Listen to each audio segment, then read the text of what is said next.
Well, hello and welcome to the Chief Multi stream. Trying to sneak in a snack before I start, and I got late. Glad that you're here. Appreciate you stopping by. We're going to do some wonderful coding. Fun time developing the game today.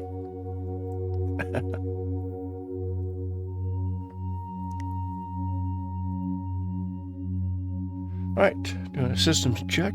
Mic check.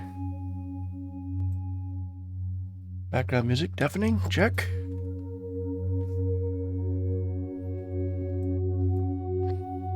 Game not compiling, perfect.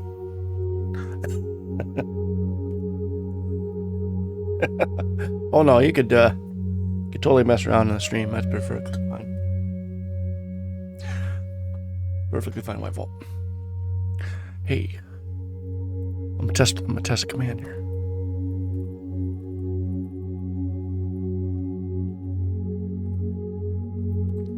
I really need to get things like streamer bot and all that stuff going.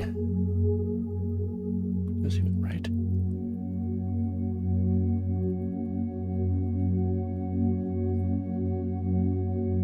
There we go. Give a shout out. It's just you and I, but that I'll have to give a shout out later if I get more people. We'll see how it goes.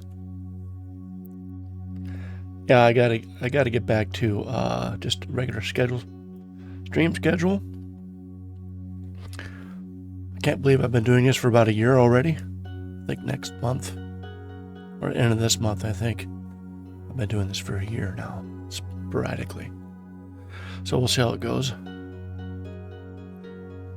Yeah, but yeah, I gotta get a few things going. Let's see, how much can you see on my screen? Perfect. Could try a tools. No, view. No.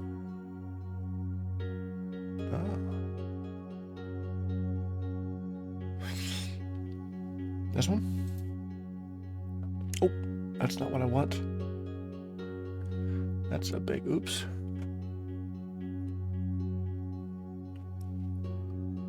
Trying to get my OBS to do some things for me. I have limited visibility.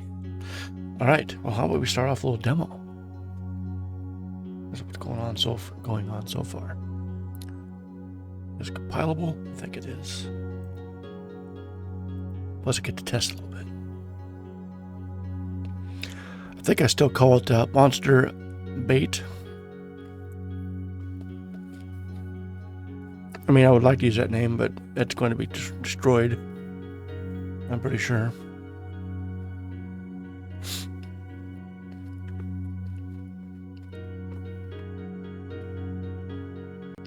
Just realized my drink. Double music.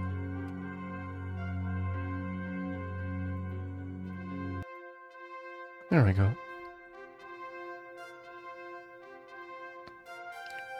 How's this coming across? Ew.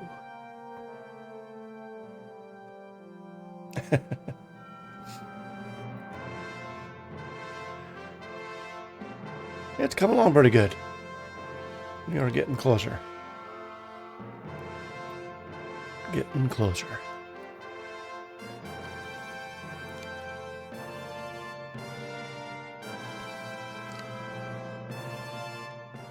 Going to do some demoing here. So I've been working on. Ooh, I gotta get my. One moment. It is scuff. I have made a. Can we move this over here?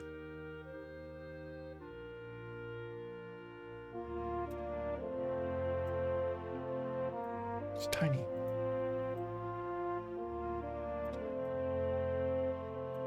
Oh, see how that works. All right, game. So things I've been working on. Treasure. Traps and treasure.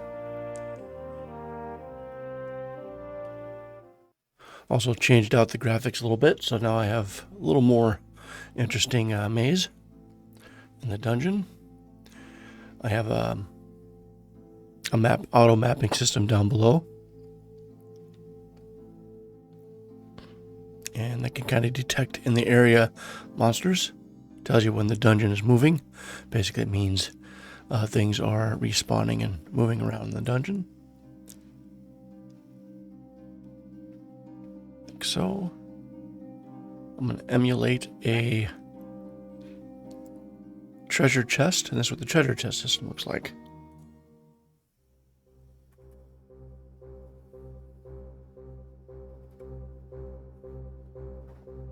So you find a treasure chest. Choose what do you want to do. Disarm it. Just open it up right now. Just guess. Use your sixth sense, or just open the chest. Feel lucky. I wouldn't recommend that, but if you like to have adventure, or examine, and you get to pick who. Right now, it's just a straight list of your characters. I might put a little bit more information next to them, maybe a portrait. But you should, well, in case you kind of forgot who's who, I need to have like maybe Garion the fighter, Frank the fighter, Jarley the, I don't know what name that is. Anyway, yeah, these are my thieves. Monster bait. See, I'm going to change this. I have to wait till the stream to do this. All right, you think it's that? So I'll go to disarm. And I'll have them pick that. There we go. We got treasure.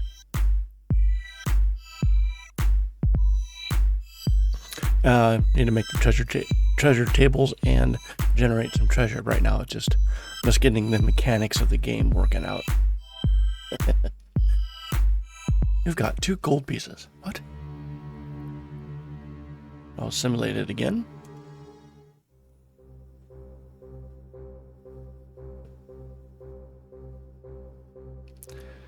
Examine. Let's have Garion the fighter examine the treasure chest. He thinks, oh wow, he does think it's that. Right? Let's just have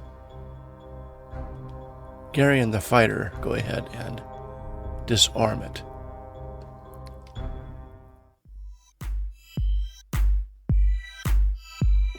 I did not expect Garion to have success. And being a fighter, I thought he would have an issue. Of course, I'm demoing it, so everything's going to work when I expect it to fail, and fail when I expect it not to work. All right, there we go again. More testing. We'll just have Garion disarm it. Poison needle. Something seemed off about this. That generally means that's an indication that your guess was wrong. You happened not to set the bomb off or set whatever it was off, and let you know that you also failed to disarm. It's an automatic fail, but did you set it off is the question. You did not somehow. All right. Let's disarm the mage. Fire cloud. Poofed.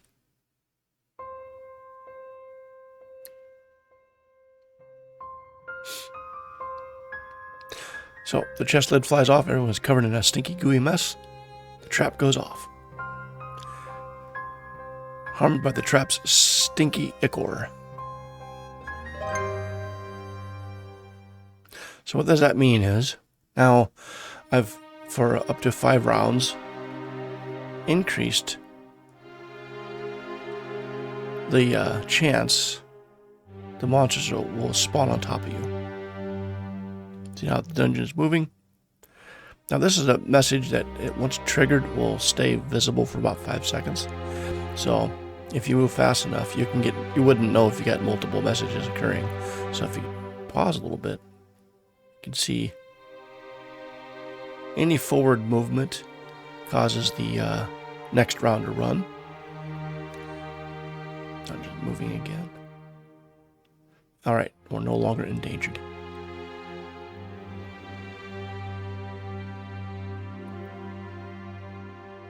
As you can see, the mapping, as they go through, they don't always get it right, so you just have to kind of like take your time and look around. Looks like there's a monster ahead of me. There we go.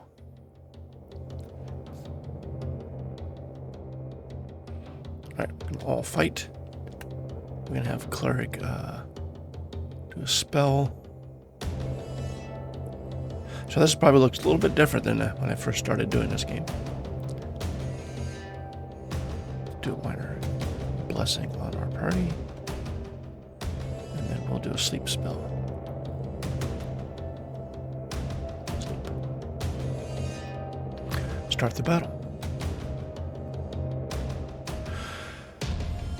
So I have a yellow dash line to kind of indicate different sections of the battle. The top portion, which there are no one's done any kind of abilities. Abilities start first. After that, in order of action, you'll see what happens. At the bottom, if there's any conditions that have been afflicted upon either the enemies or yourself, that's when they run for a round. So conditions or status conditions will have their effects resolved at the end of the battle or the combat round. So you could win the attack and then die at the end, but at least you beat him. Alright, let's see what happened here. Ed looks okay. We have 2 of them are slept. Alright. And we'll just go to all fight. So you can see everyone's +1 blessed. We'll just fight. Now, I suspect that white slimes, as they get beat on, white or any slime has the ability. There's another thing I has been working on too, some special abilities for monsters. A white slime, or any slime, when their hit points are very low, they have a chance to call out for help. And I had to build a system to allow more monsters to be spawned in on a battle. So now the problem is somehow they're calling out when they are sleeping. I'm going to monitor this. All right. Well, both of the slimes have been wiped out before they can call anybody. So we'll test later.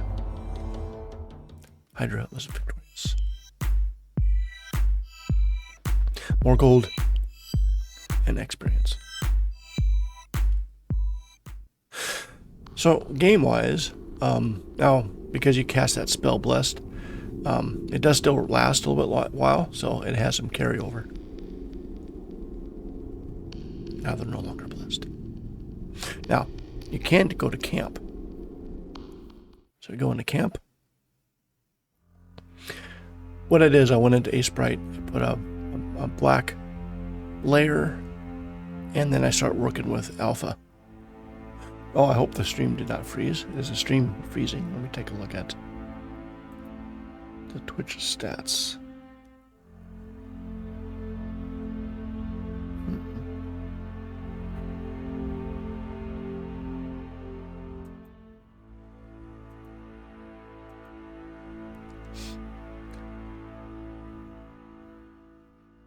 Laptop does not seem hot.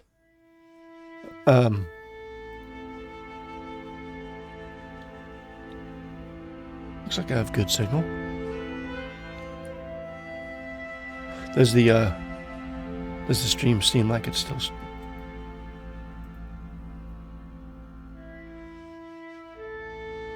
Construction in your area, no problem. Well, they better not knock anything out. That's not fun. So, yeah, I'm just kind of describing when I put the images together. I basically took a copy of a generated hallway, and then Sprite, put layers in. I put a black top layer, and then I adjusted the opacity so I can start working on shadowing.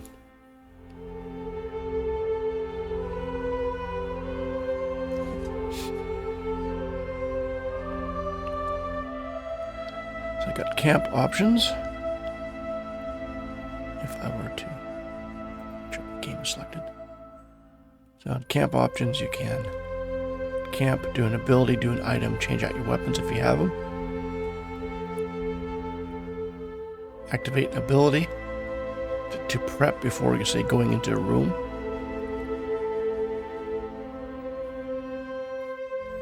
Oh no.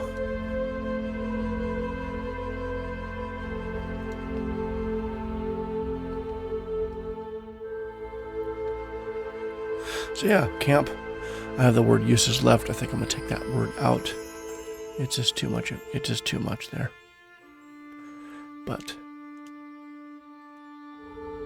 so I was debating on.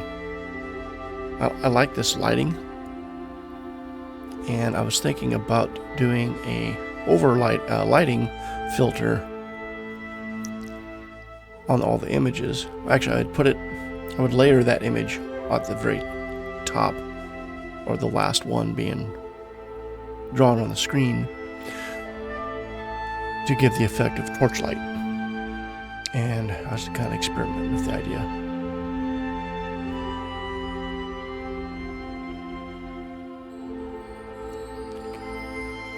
What spells are you doing? That's our heal. Here's where you could heal people if you need to. Or just have them guard, and you could have actually camp and then the rest of them guard. Maybe. I think I do have icons for the rest of these. I need to set them up. Camp. Right. Then you start your watch. And you can get some mana back. Now, what I need to add to this is the ability to get surprised by monsters. So that's the next thing you get to finish off the camp experience. So you're not going to get a lot of hit points back per watch. The idea is that, it's kind of a fail-safe, get a little bit back. Maybe cast a spell to increase the camp protections. When you're deeper, you'll have utility spells or items to do that. All right, now you can just keep going. All right, break the camp.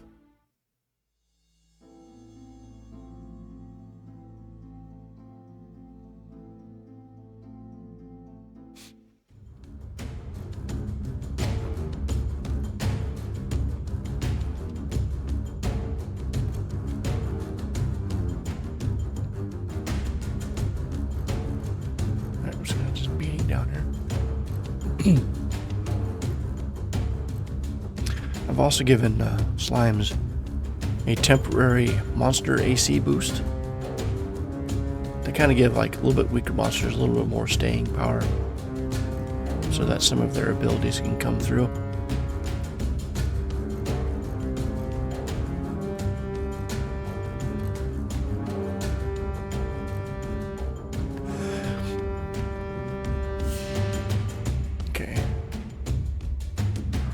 The next one should... Nope, does not do it. Nice.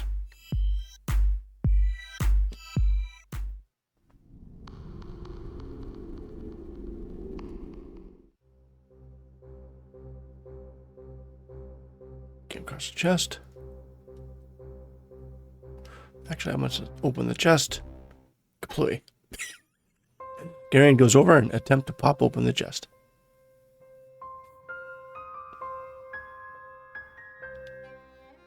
All right, they're all endangered now. So now, let's go over to the... This is the... Currently the trap chest generator.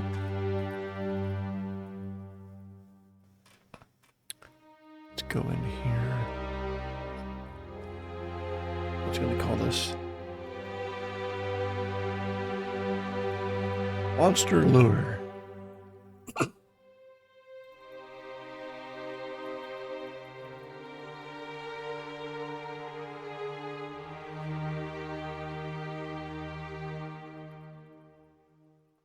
Monster Love Potion.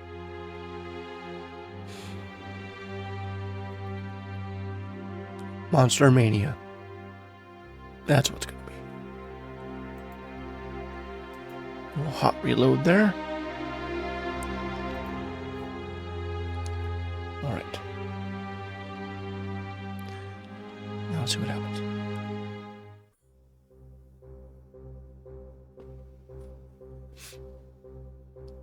Examine.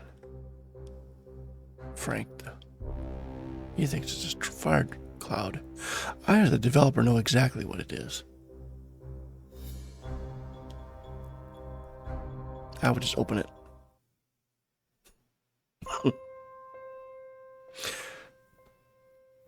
Now, when you just pick open, it's just going to take the first person in your party and do it. Everybody was harmed. And it said it was Monster Mania. Dungeon's moving.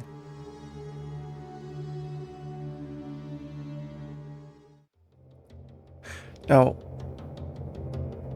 Monster Mania may be something you want. It's yellow slimes, folks. We're going to flee for our lives. The escape has failed. And apparently one of them is a lightning tendril. And Jarley has been electrocuted. Oh. Oops. Right, well, how about we all fight now? It's a spell. Minor heal. No, not minor heal. Wait. Maybe. Spell. Minor heal. Yeah, let's do first level spell. Lesser heal.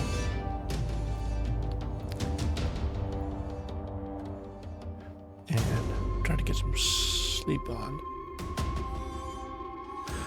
I'll do some thick fog. Right, try this out. Here we go. Oh, that's not good. Another lightning attack with Frank. He gets hit for 1. Misses. Dead cast like heal. Lesser heal. And got 2 hit points back. Suffered from thick fog and diminishes armor for 2. That should be easier to hit now. Now we have 2 people electrified and are continually being shocked. Right. Everybody fights.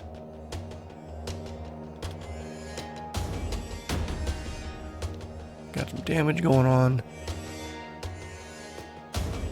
Missing of the... There we go. Frank's been shocked still. Garen's been thrashed by corrosion slime. Alright, try again. Oh no. One of the yellow slimes have called for help. One showed up for the yellow slimes. Okay. Yellow slime has gone down. Now we need... Let's get the yellow spell going. Sleep. Slimes. And let's start. Alright, they're all asleep. Good. All fight. Not quite. Let's have an item. Let's use a blue potion. Alright, everyone else can fight. Start the battle. Alright, Jarley is no longer shocked. 5 hit points back. Okay. Well, Frank's hurting. So Frank do a... Hope he doesn't have an item. Alright, what I need to do, I'm missing this. So... I need a message saying there are no items. Or just... what I can do is I can put a palm out saying you can't do it type of thing on the selection. Alright, let's just fight. Let's have Ed do some healing. That's our heal against Frank. Now let's do a spell. Firebolt 2. Alright, give this a try. What do we got? 1 yellow slime down. A Firebolt 2 goes off. It hits a hit for 7. Now we have a yellow slime that is burned and continue to be burning. Excellent. Right.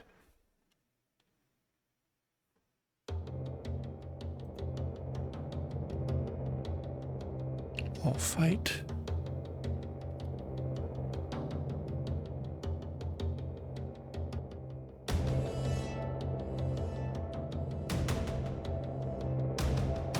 So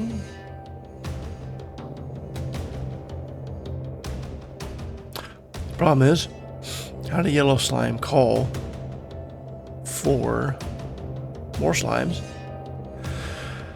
when they're asleep? Right. Everybody's gonna fight.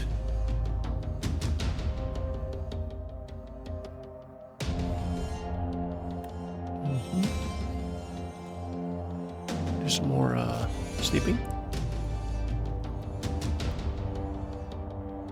Right. Start the fight. Yellow slime has mortal wounds. Good, good.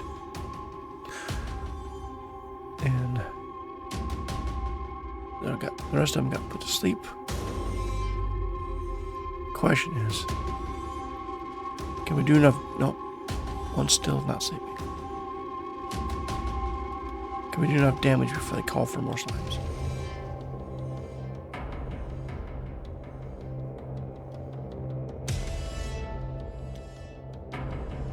Yes. All 3 slimes are finally gone. There we go. A little extended battle there. I probably should make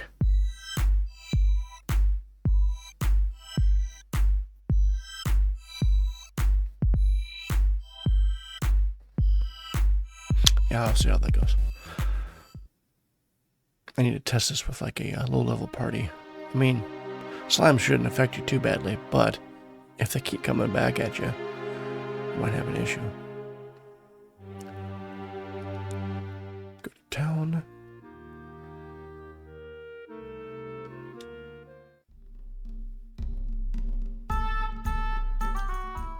Do a little resting here. For day. Day? Nope. Day. About the night. I could be doing that instead. Oop. 2 nights.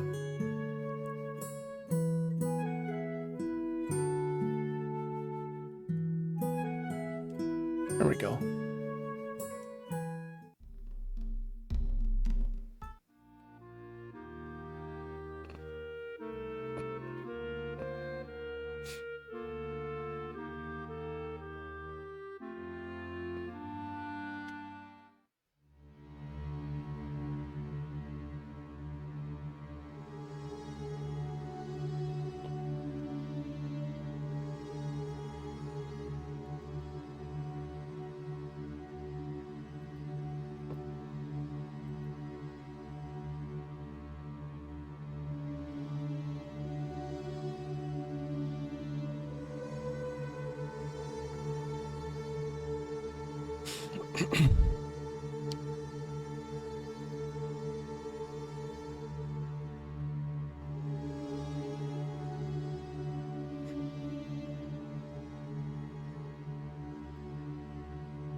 Dog's barking outside trying to figure out what's going on.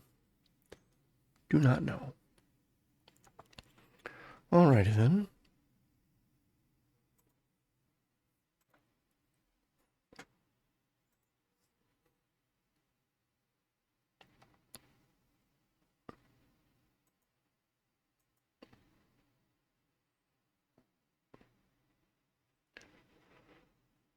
Put the old music back.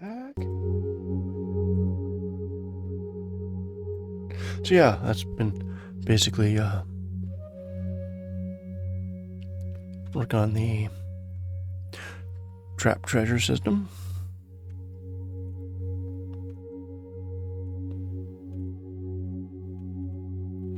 Essentially it creates a trap treasure device.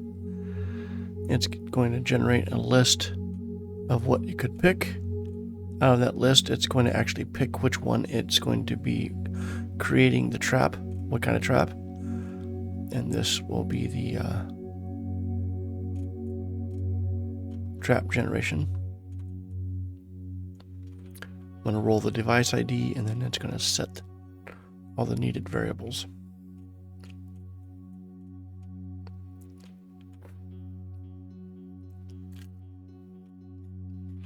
So,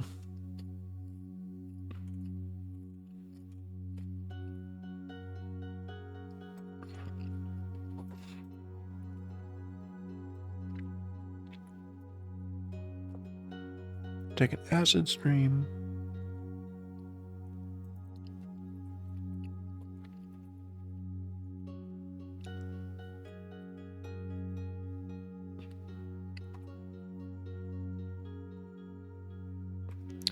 That's not what I wanted at all. Back. Undo all that. Crazy. Take all of this.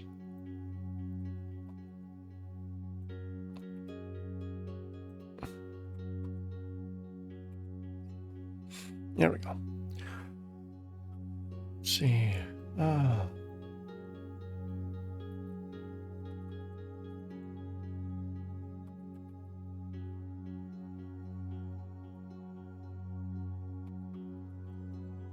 Let's call those Tesla's Lament.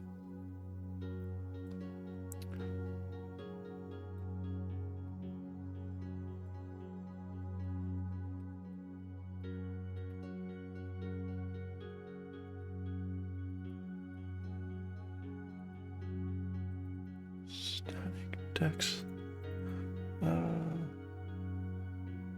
Lightning.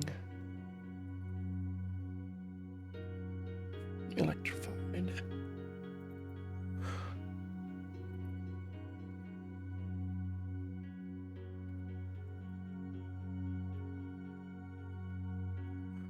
Arm.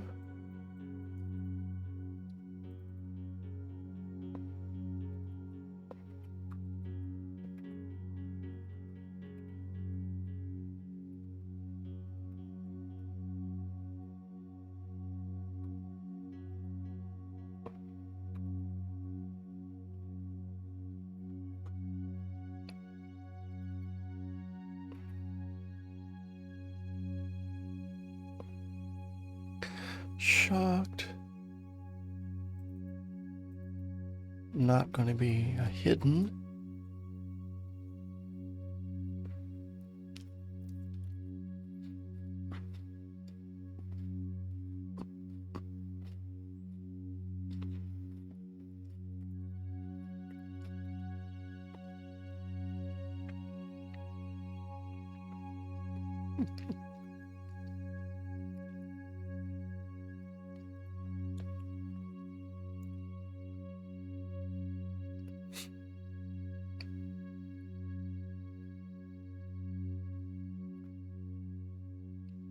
Five.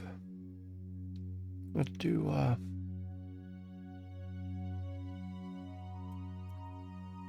1 to 4.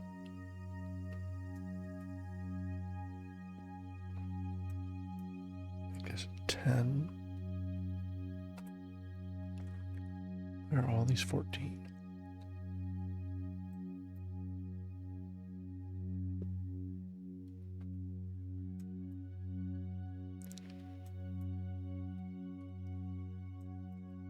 12. 12 basically means that's the difficulty class. Dexterity.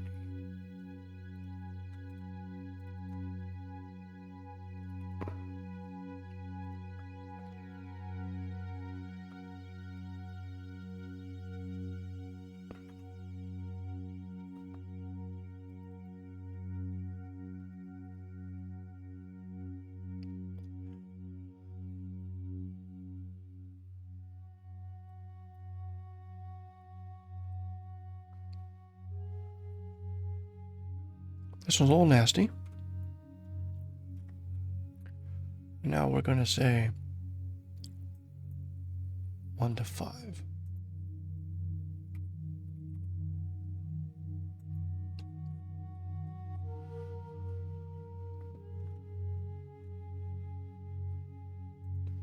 Give this a try.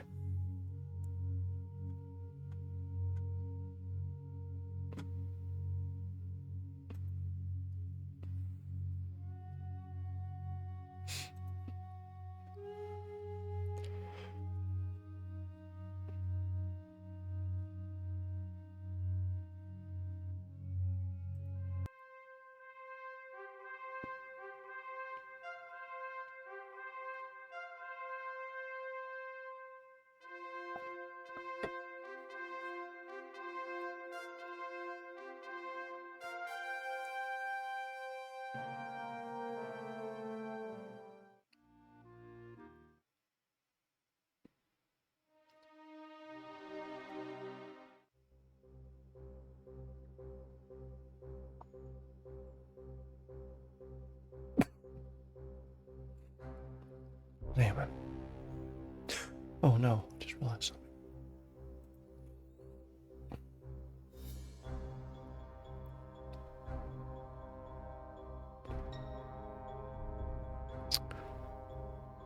Too late. Leave alone. There we go. Change the targets.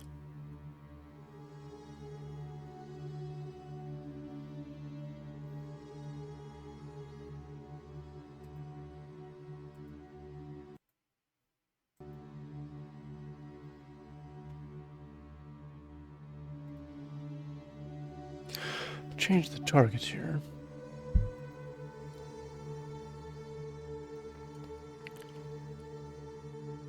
So now let's try trap single.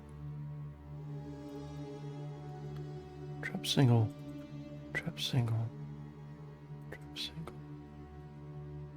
Trap party. And actually this would be a trap party.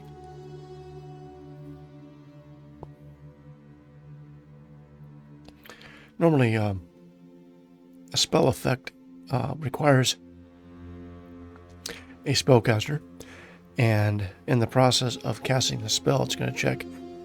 This is the spell. Basically, the engine goes, this is a spell. Can the character casting the spell cast it? It is that check. Well, a trap isn't really a person, so what happens is, it's loosely based off of the person opening the chest for many of the actions. It kind of emulates. That's what, it's like the person who's interacting with the trap is the one that's casting the spell, but not really. So I had to add an attribute called is trap treasure device, and if it is, it's going to ignore character check and proceed with the casting of the spell. Also, it ignores trying to extract out if the casting character has a spell slot, and if it doesn't use it, it doesn't do any of those things. It just activates the spell and treats it as the focal point from that character to the rest of the party or to itself. What I could do is I'll need to add maybe a third target option, that when the chest opener engages the trap, I could change the effect target to trap random, meaning it could select, it selects at random somebody in the party as well, just for different types of effects. In this particular case, I'm going to put into trap party and single, and now we're going to see if previous code I wrote made any difference. Find out. All right, let's go back.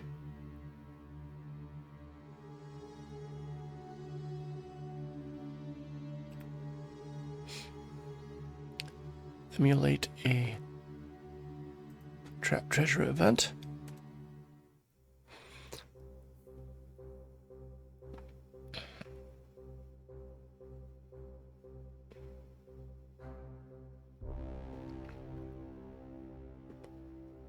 Who's going to examine? Actually, my thief. Firecloud. Do I want to believe that? So I don't have a decaying or increasing danger yet, but it's in place to do that. I could go for another opinion. Trap is shock.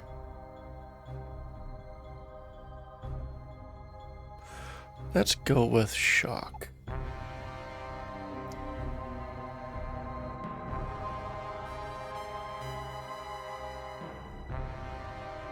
It wasn't shock. And she did not set off the trap, but it wasn't that.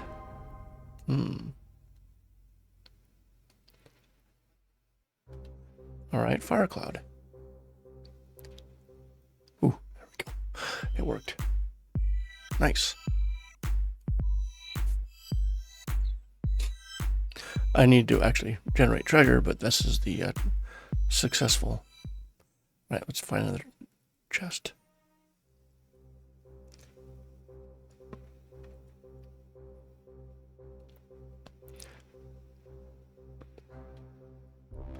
Monster Mania.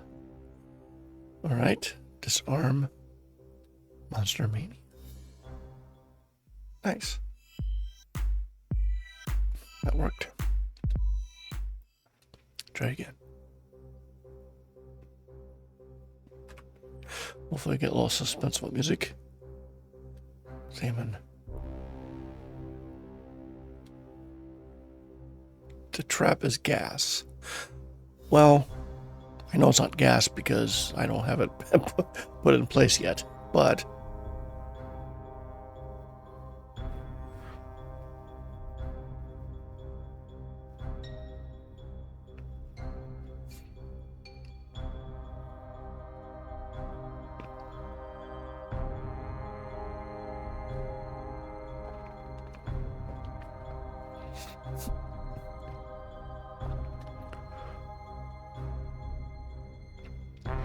so let's have, all right, let's go for gas.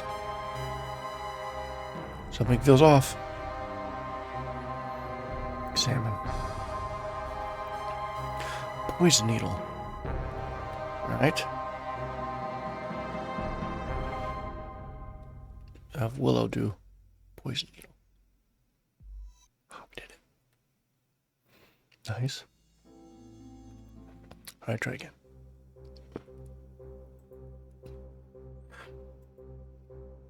Searching. Searching, you say?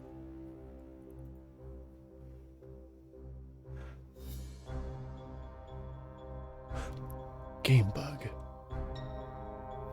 Interesting.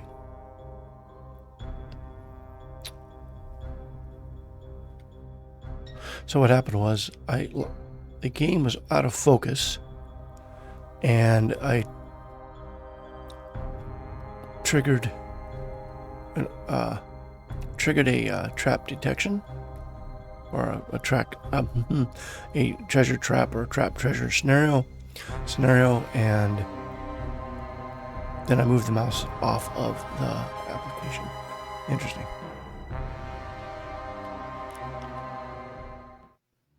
Bring it back to normal.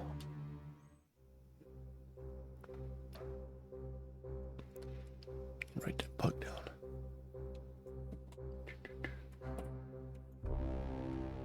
Bug wants due to.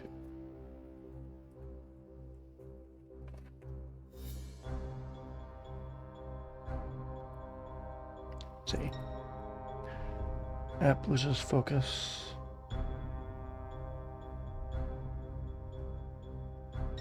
Lose state. Right, I'll fix that later. Alright, let's examine this thing. Generally. Oh no! Nice. Nice. Before it was just automatic, but now I have the ability to also resist the effects. Well, examine messed up.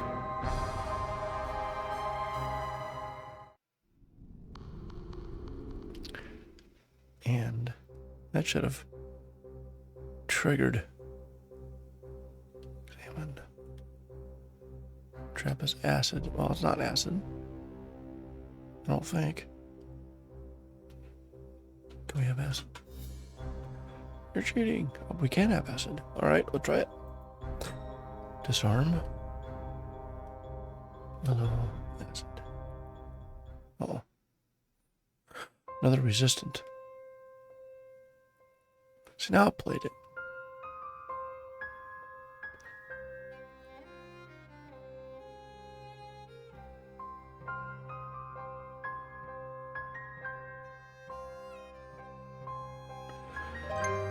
Okay.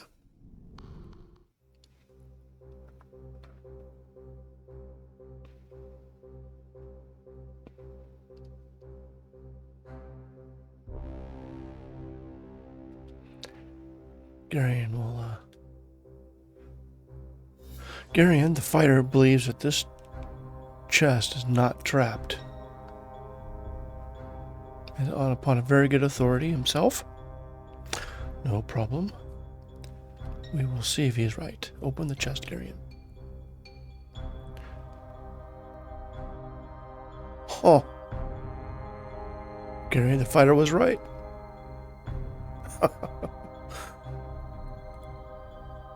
Alright. Well, if that's the case, problem. This is not supposed to happen. Alright, let's go figure out what's going on here. I'll figure it out soon. Carry in. Even load. Alright, we'll need to put in there. If you just open the chest, you can then. That's it. Just open the chest. Poison needle. Awful lot of resisting here.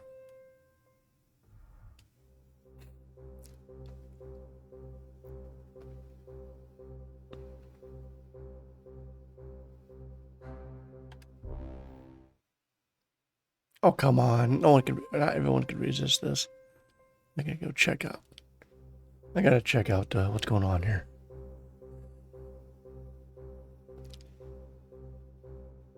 Just open the chest. Oh! Now everyone gets absolutely blasted. Perfect. Thanks, Garion. Thanks a lot. Alright, Garion. Begin to shake and jolt. Small arcs of lightning. Is seen zipping all over Garion. The trap goes off. Ed has been succumbed to Tesla's lament. Arcs for 6. He's shocked. Garion has also get hit for 1 damage. Shocked. So I did a 1 through 8, so it'd be very random.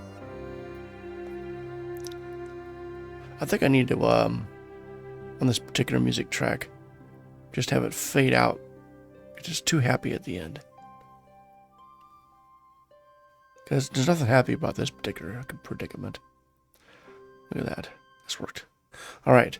Willow resisted. Oh, perfect. That worked. Cyril zaps for... Oh, just gets... Ouch. Got some critically damaged characters here. Alright, what are you gonna do? Well, let's go to camp. Let's, do I have any items? Yes, take the red potion, please. How about... Who else got zapped? Badly. Head got kind of hit. That spelled do an item. Blue potion. And I think... Does Frank have any more? He has no items left. Let's switch out a weapon. Yeah, he's going to do it. He's going to... Everyone's going to attempt to camp.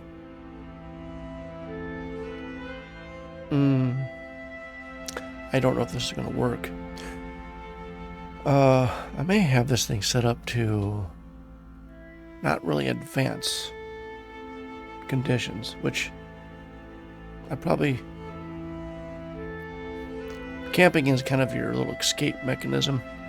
It allows you to get some health back, even under adverse conditions. But it really should...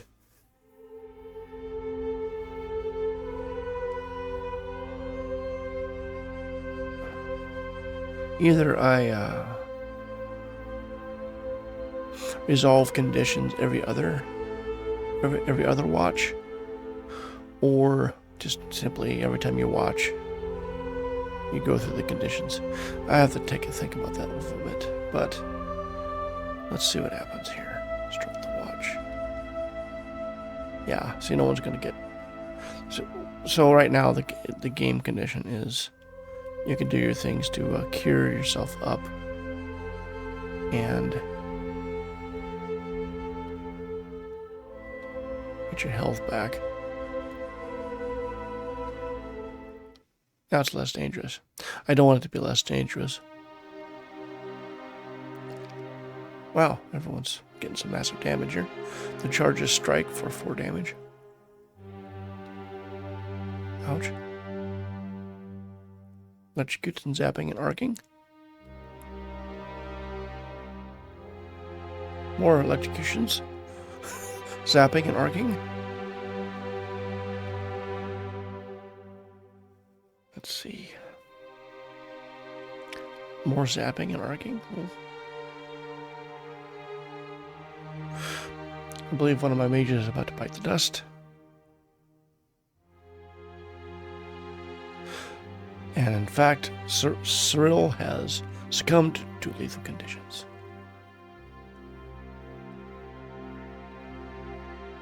Cyril is dead. Well, let's see if Cyril goes to the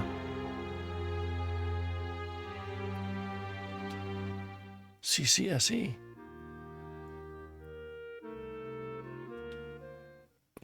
Yep, she did. Oh boy. Alright, see if this works.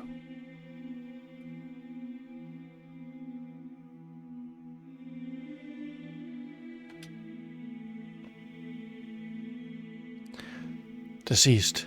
No existing conditions. Will cost 40 gold normally.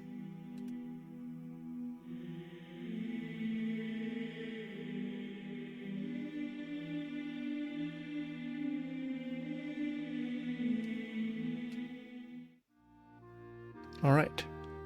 Go back to the guild hall. Go back to guild recruitment. Let's go grab Cyril. I need some adjustment on the...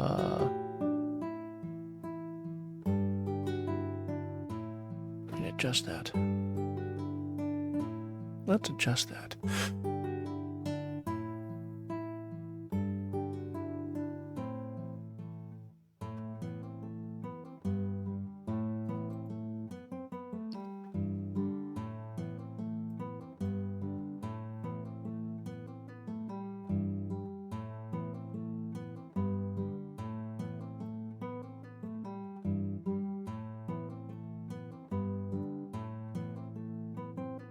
Put that there for now. All right, let's see here. That's going to be in the town. So menu screen. No, this is the guild. Screen guild training. Punch the mic. Is it training? No, it's recruitment. Alright, let's go to the recruitment. Let's go to the render the menu screen. Take a look in here. We got Guild Hall recruitment. Train them up. Player information block.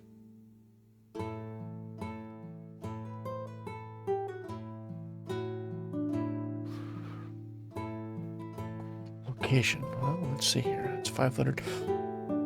200. That's probably not what I want.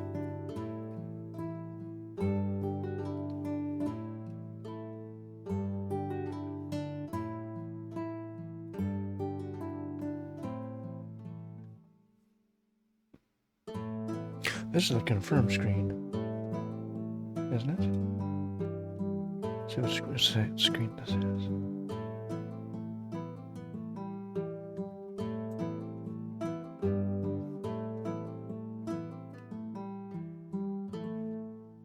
Oh no. That's the training one. Right. Screen.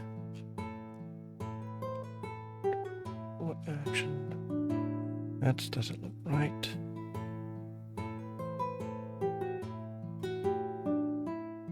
Well, let's look at the base items here.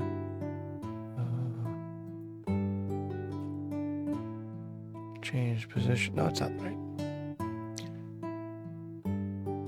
Dismiss. Nope.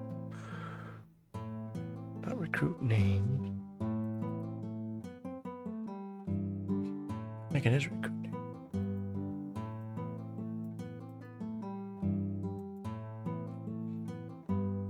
Say recruit at the top. It does, I think. There we go. Not a very good.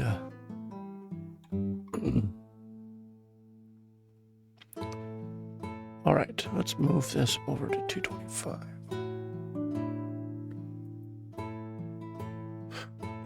There we go. Let's go up to. Well, how much room do I?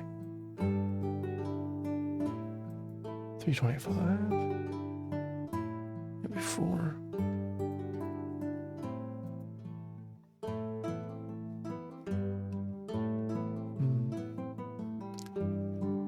$400.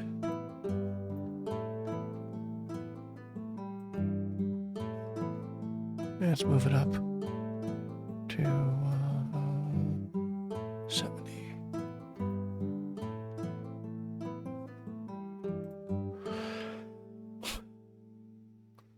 Kind of squingy.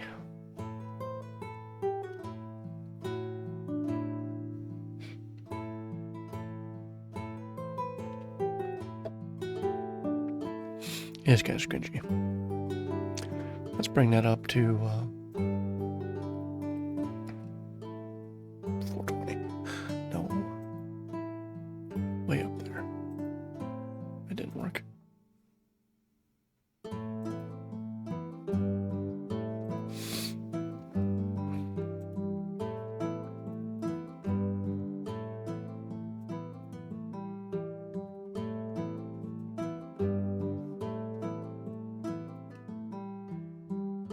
About 10.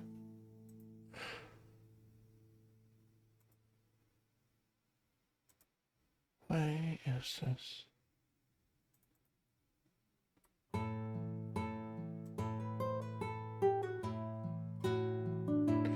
Yeah, very small amounts.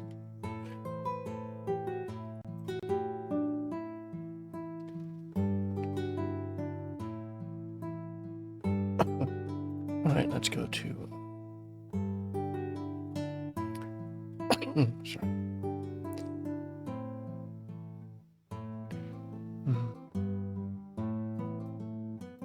If we set this.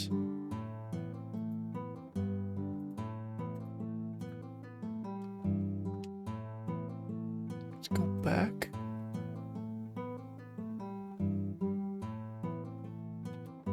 There we go.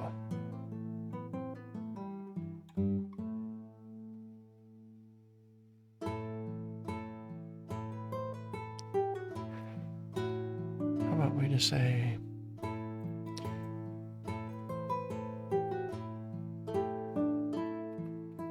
change name.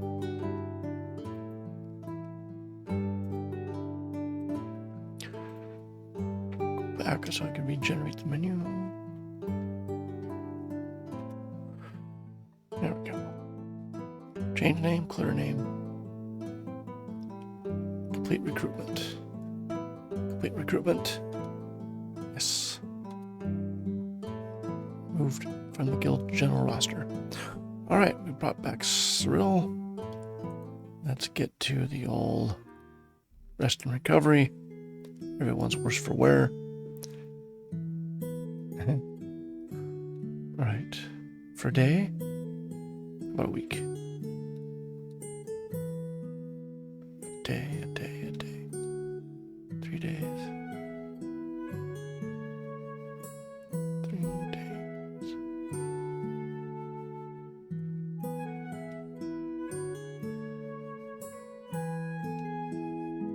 Go. Just for a day. That did not go up very well at all. Alright, we're back up to snuff. Excellent.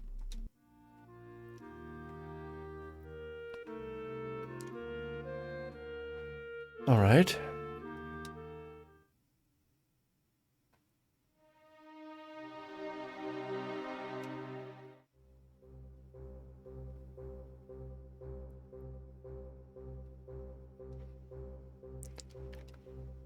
I need to have the fighter stop doing that.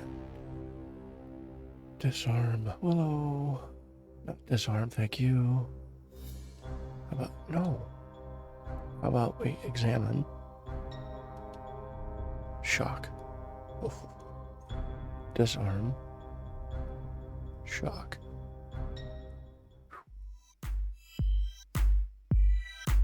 There we go.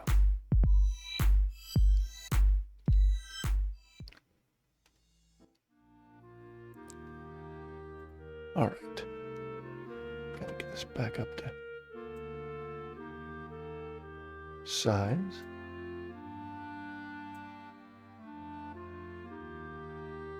All right.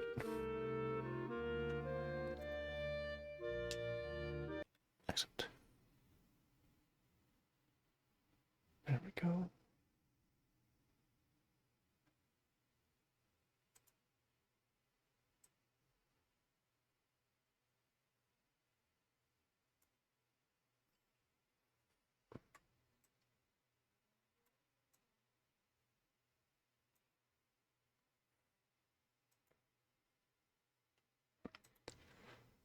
Okay, now let's see. Let's go back to making those traps.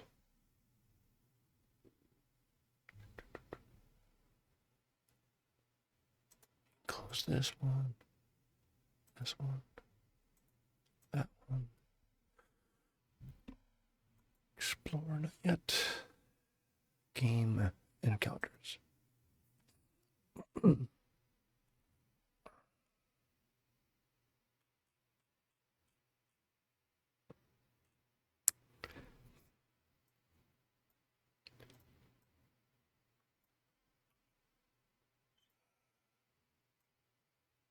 Go ahead and turn the music back on. There we go.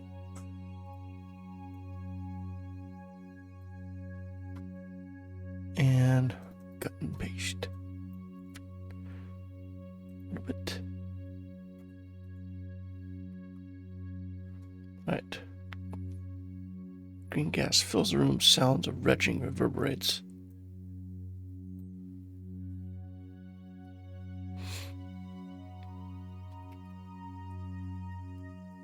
Noxious fumes.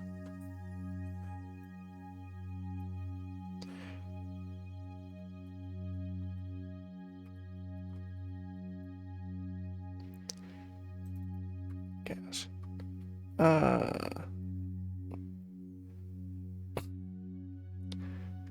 Poison.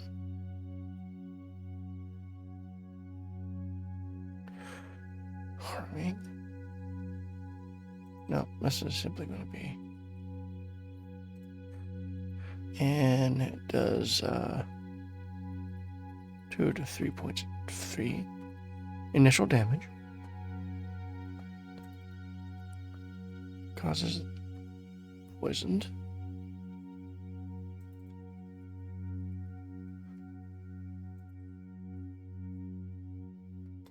Does 1 to 2 points.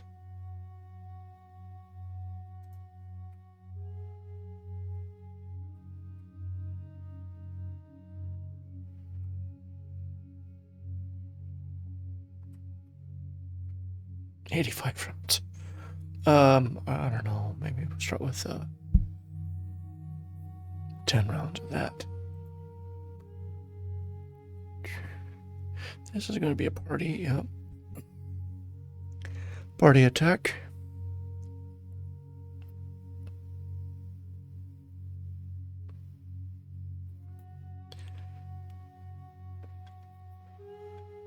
Then we want to grab this one.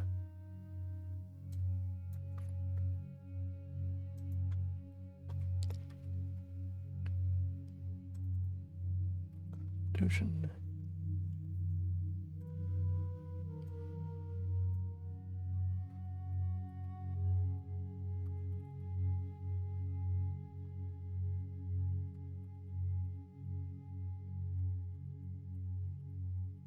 Thunderous Blast.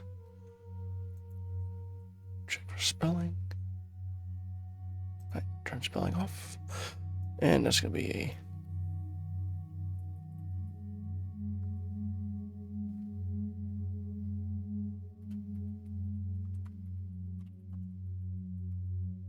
right, shooting sparks.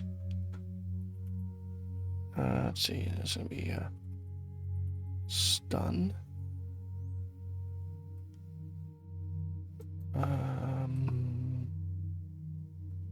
3 to 8. This condition will be for between 3 and 15. Stunned. Stun. I don't like the redundancy of that. That's what it is for now. All right.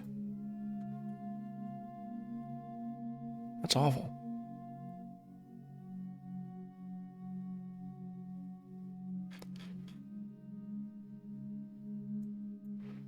One through 7. But for now, let's make device ID equal to 7. I'll test it.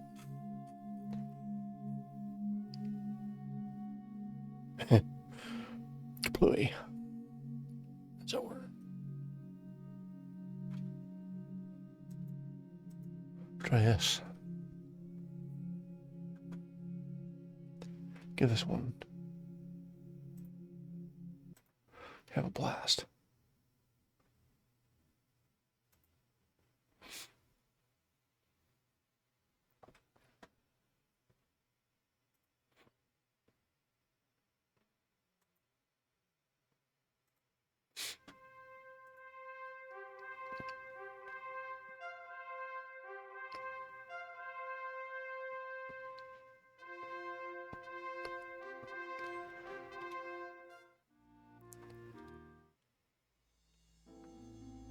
Emulate.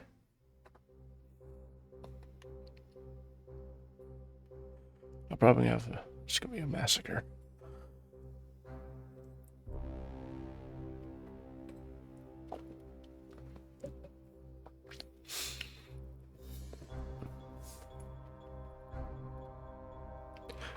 Let's have explosives. All right. Who's going to disarm? Gary and the fighter.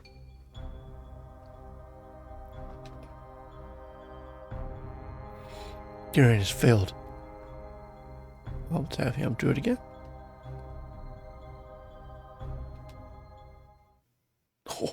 Oh. Ouch.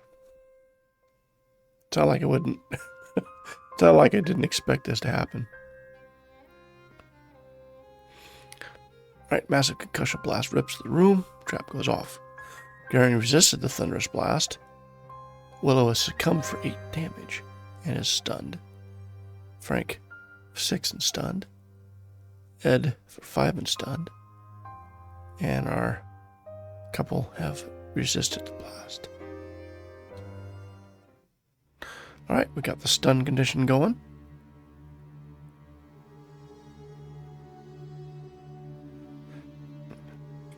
Yep, they're still stunned. I did not mean to go back to town. They'll still be stunned. If you hit your action key, which is A, you can go back, but every time you move, it tells you they're stunned. Ooh. Just ran into a wall, and it tells me who could not avoid hitting the wall. Now, when you hit wall, there's a chance that it will summon monsters. So I smack the wall again.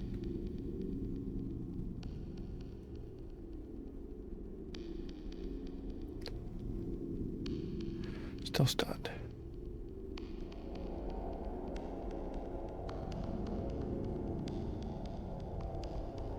Oh, good. Now we're stunned. Well, let's do a little test here. Ed, I want you to spell. Minor, nope. Minor heal. Willow. Watch. For 9. And let's have Ed go ahead and do another spell.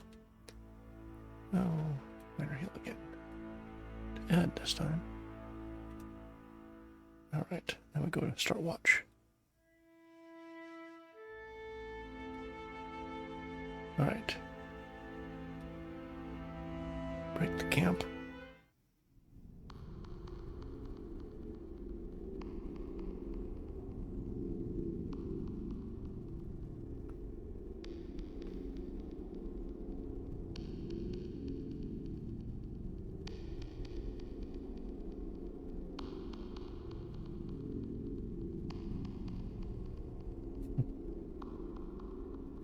Just don't want to map that section.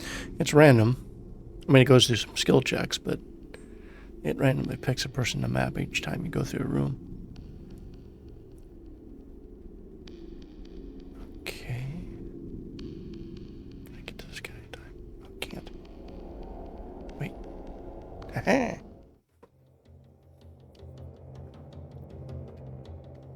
Skeletons. Everybody fights. Ooh, get hit by daggers. Ooh, they have a spear. But they're dispatched. Perfect. Alright, try this again. Dungeon's moving. So, oop, I did not detect that square and I ran into it. Ooh. All will fight. Let's do a blessing.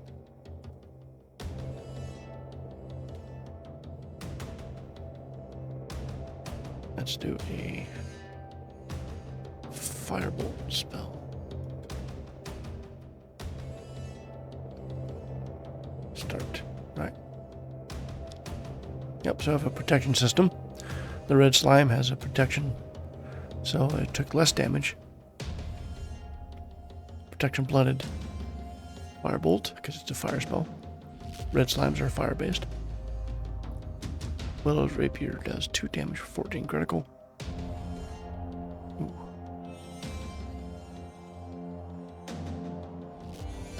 Red slime's kind of... Alright. Let's do some abilities here. Thief. Choose a shadow attack. Same thing for you. And I want you to go ahead and just fight. Outrun, fight. Same thing here. Alright, here we go.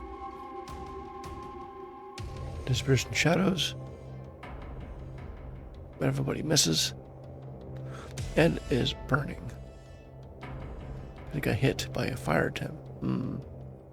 Sneaky. This burns. Right, start the battle. There we go. Our thieves have done some sneak attacks. The shadows need some extra damage. And we're no longer shadow attacking. And it's still burning. Well, let's get back them. So right now, I don't have any counterbalance. You can go in and do this ability. And what really should happen is if they successfully are in shadows, the mob or the monster, when it goes to pick a target, it generally takes positions 1, 2, and 3 as more of the melee, and 4, 5, 6 is more of the ranged. Even though everybody in any position can attack, like for instance, if the rear or if the mage attacks a melee weapon, then they actually will get placed onto the fighter pick list, kind of treated like a melee attack. So you're risking physical attack and getting hurt as a squishy, but it might be a time you have to do that, so you can. But if a thief is using a meld, or a ninja using this meld in the shadows, then if they don't detect the character, then they don't even show up on well, they get very low points when it comes to picking who's they're going to attack. And if they do attempt to attack, they have to roll a wisdom check versus their dex check to essentially see if they can see the movement and determine what they're seeing is actually their opponent moving into the shadows. Once they're detected, or once they are attacked, then the thief or ninja will fall out of shadows and no longer be visible, no longer be hidden. Now, if they are hidden, a couple things that happen. One, they're protected from getting attacked because they're not seen, but also I need to make it so when I cast spells from my side, and I want to cast beneficial spells, I should not be able to, they won't have the, you could attempt to cast a spell, and there's a couple things I could do. That would, on success, that spell would affect them, but then knock them out of their ability. Or you can't cast on them. Kind of going in between on that. If I wanted that ability to be switchable, say, I kind of like have both worlds, well then I need to, the game is condition based, so essentially give a character an item which puts on a while equipped condition, and what that basically signals to the game engine is this mage or this cleric has the ability to cast spells on friendly targets and not give away their position. Gives them the ability to do that. Or higher level shadow melders, when they reach a certain level, they being detected is less. So it's the character that's running into the shadows. They are very good at keeping unseen. But if a monster is smart enough, or a mob is smart enough, and they're watching, It's not really what's happening, but the idea would be they're watching, let's say, the cleric, and by the cleric's actions and intent, the cleric's intent stare as they are casting the spell, they can maybe surmise where the target is and get a bonus to the check, which is probably how I'll end up doing this.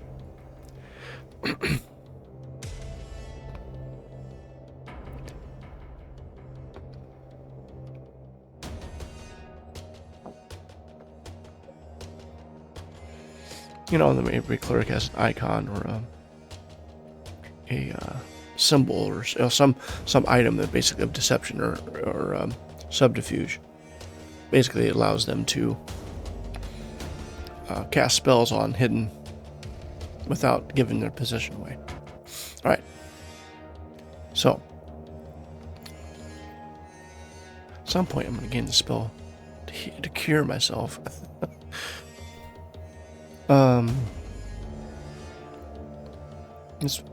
Let's cast armor.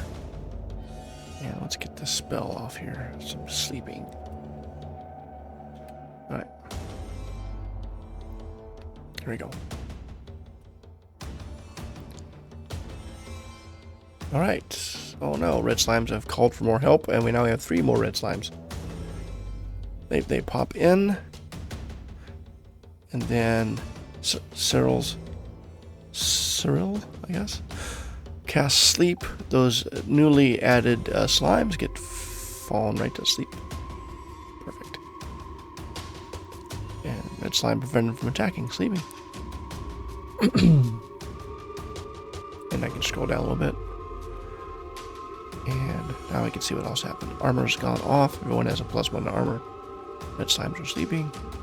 Ed was still burned. Still burning. Alright, Ed. Alright. Got some status build up here. Everybody fight. Just fight. 6 available, 0 sleeping. Alright. We got one of them. And let's do some more. Another thing it could do is, I mean, this is a nice ability.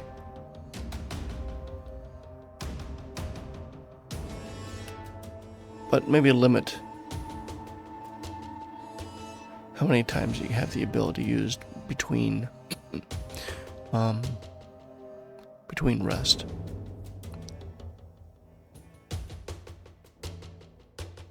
So essentially, once they are out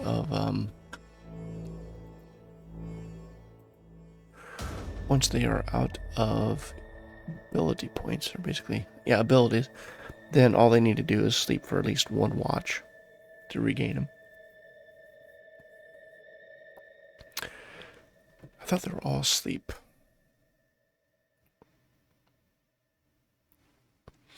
No longer blessed.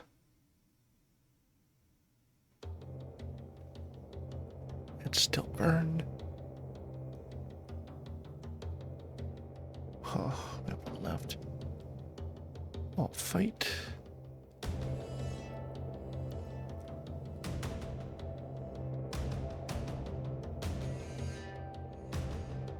Put some thick fog out.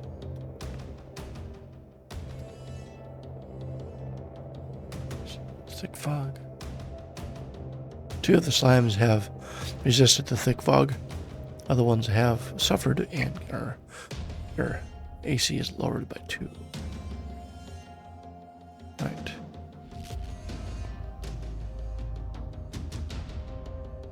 I'm not exactly sure if that's a great thing to do. And they also called another slime. Great. Up to 8 slimes now.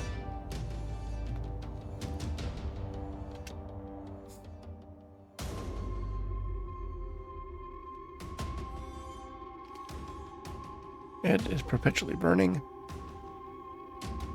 That's because he still keeps getting hit by the flame spindle, the flame slime tendril.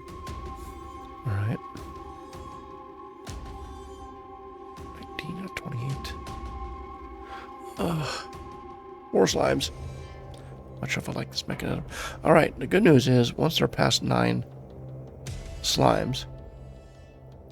They're not going to be able to kill anymore.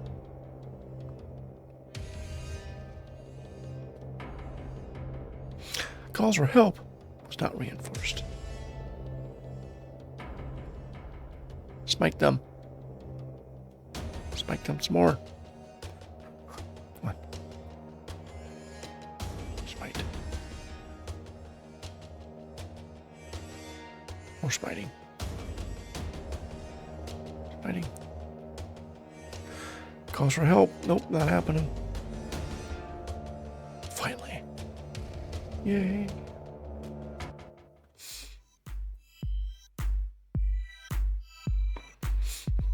Most excellent.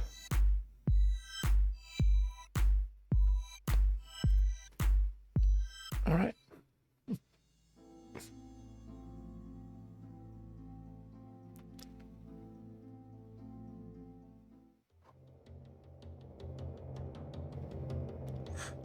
Oh.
What?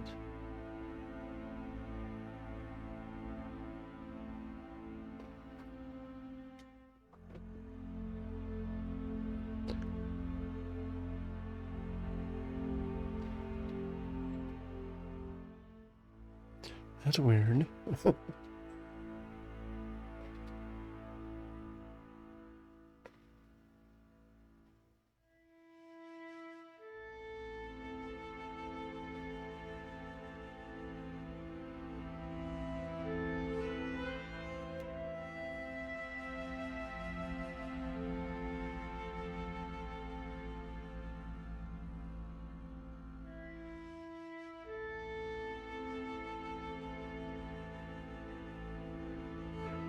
Other weapons.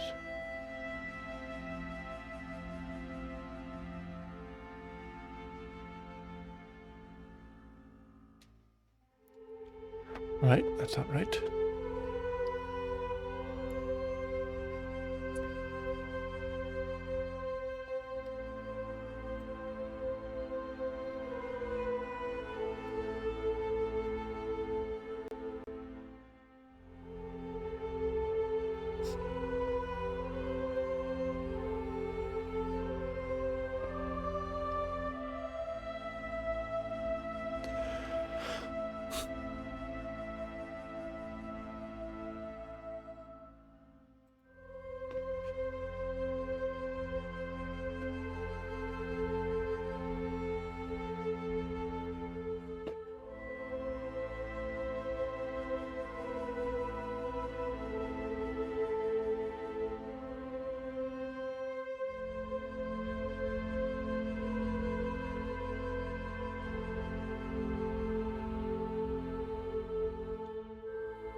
Oh, that's right. Let's go to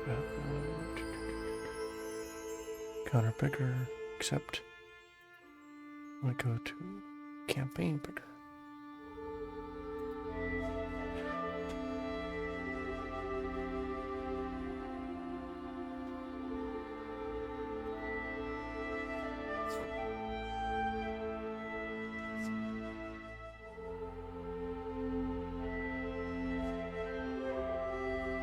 Spells and characters' abilities.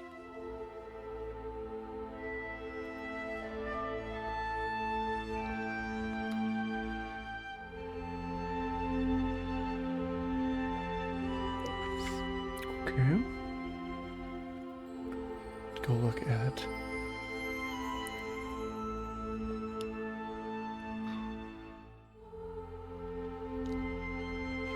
Alright, let's go look at see. UI command up down, right? Command up.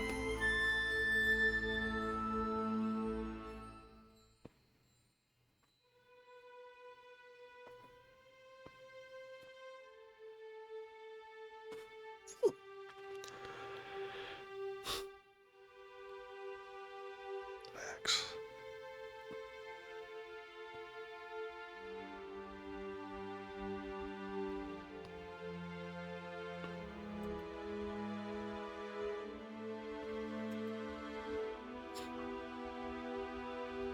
Let's do the old breakpoint here. Let's go up. All right. Category is command option.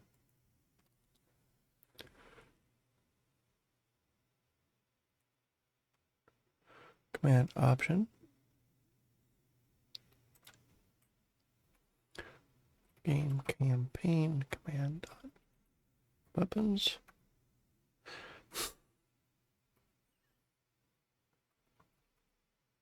Chosen character equipment. So, no.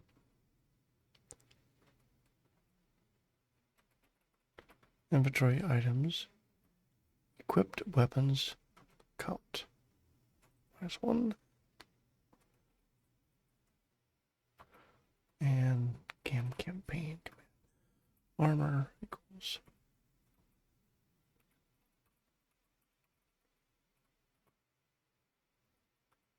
Equipped armor. Count minus one. See. Build.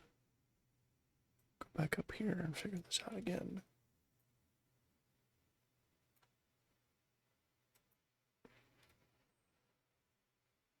F11.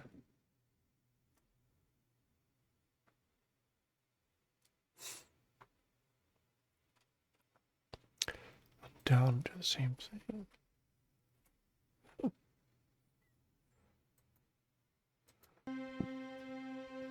There we go. Oops. Turn off the breakpoint. Alright. Good. Dagger. Frank. Weapons. Dagger. Start the watch. Garion is now armed with a dagger. Let's go back to Garion. Go to weapons. Back to greatsword. Frank. Back to shortsword. There we go.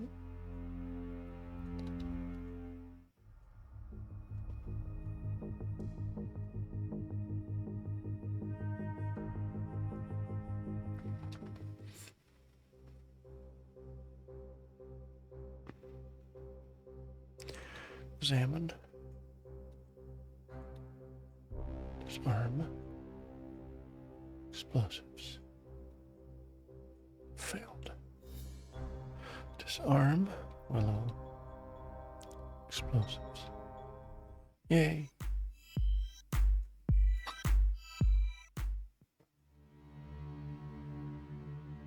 Dungeon is moving.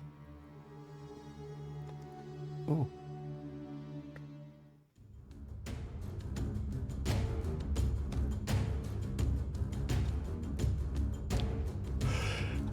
Right. And take out the cold. Won't go. Kobold is down. Good.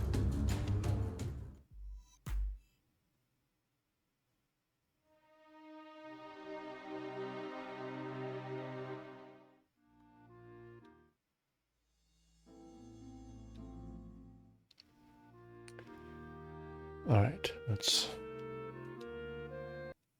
do that.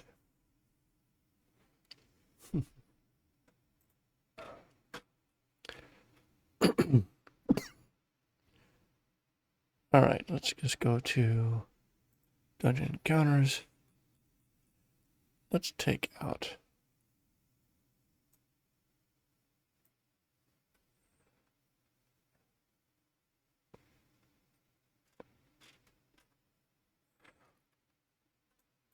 let's just see what this does.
Self-destruct.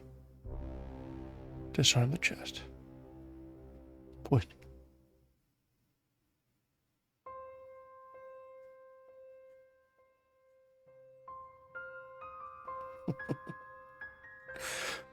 Gurion found what looks to be 837 gold in the chest.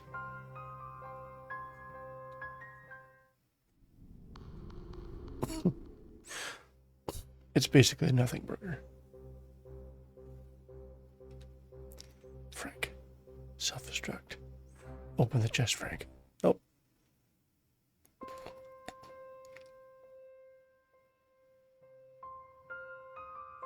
The chest shakes and dissolves into...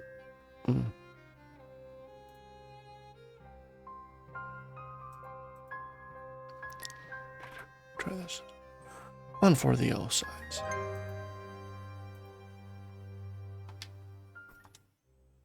Right, now we're just going to open up the chest.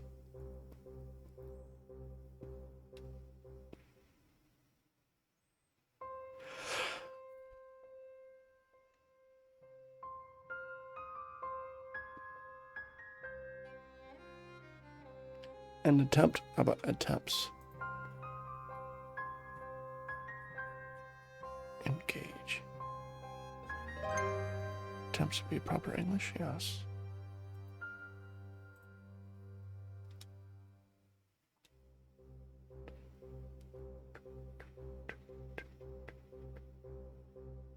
Salmon. Moved.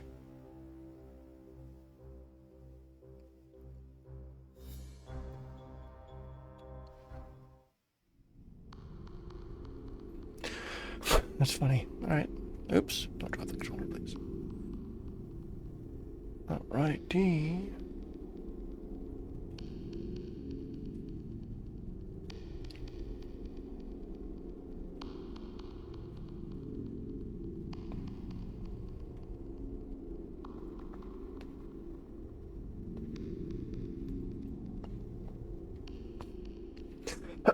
Excuse me.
just thinking. So, what if I want an alarm chest? How would I go about doing that? Well, I could simply mark a room around the party to spawn something, and then as soon as they move into that room, it spawns something.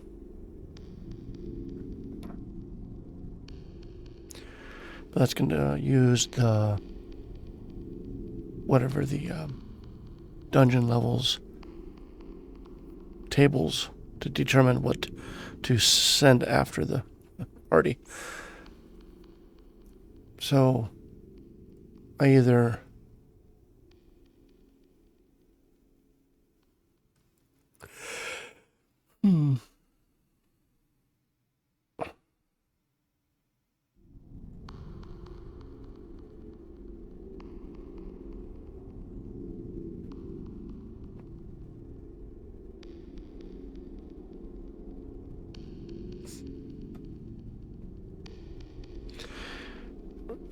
So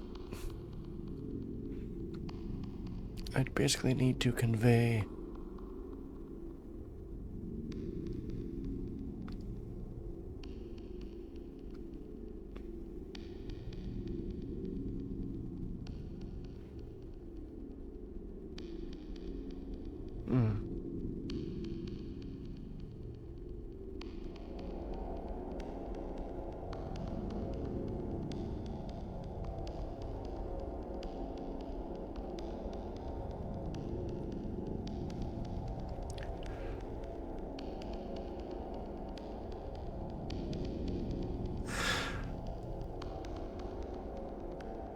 just thinking here. So I can change the game. So you set off an alarm trap. I could either go the game infrastructure a route, basically activate a room telling the system that you need to generate a monster now. I mean, you are basically saying it's, do that. And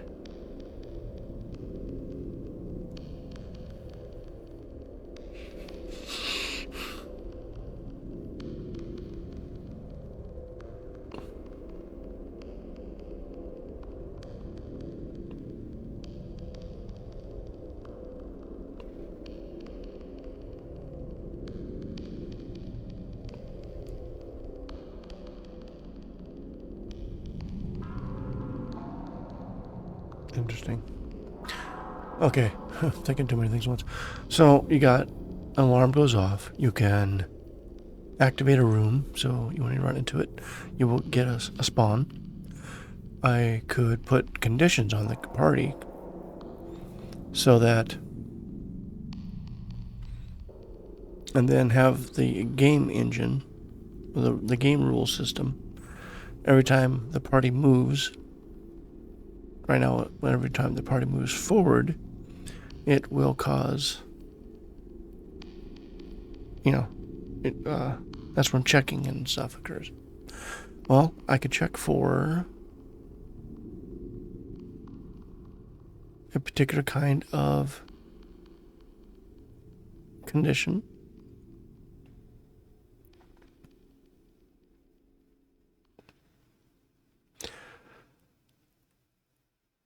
And have it perform a direct action, a programmatic action. Essentially,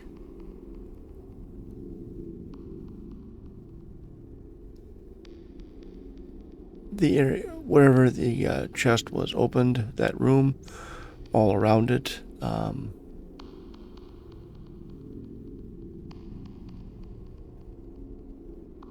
I could either set a bunch of rooms to spawn. I can also put things onto the characters so that as they move around, it would set the bit to spawn in the room.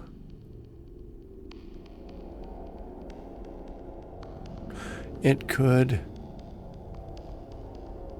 maybe I make a provision in the monster generation to handle a system flag that says an alarm has went off.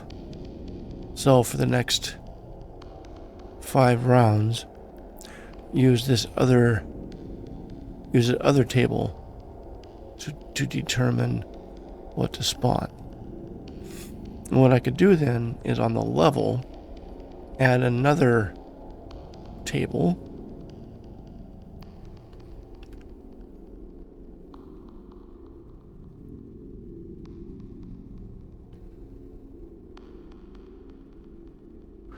and then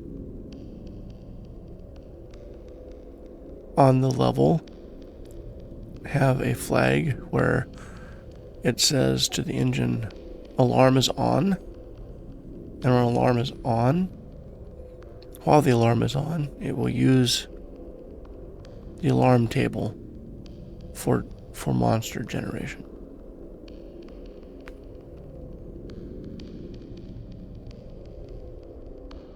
Kind of like that. So let's go to Game Maze. And let's go look at maze level. Here's the maze bank, spawn bank. Now we're going to put in here alarm bank.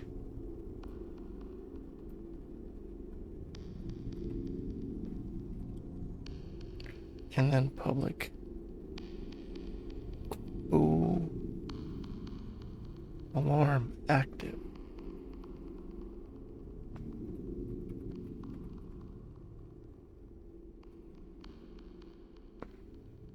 Nope, let's make this a decremental. Int alarm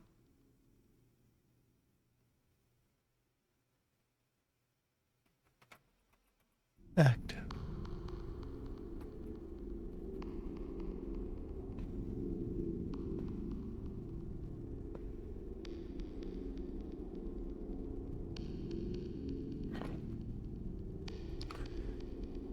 Zero.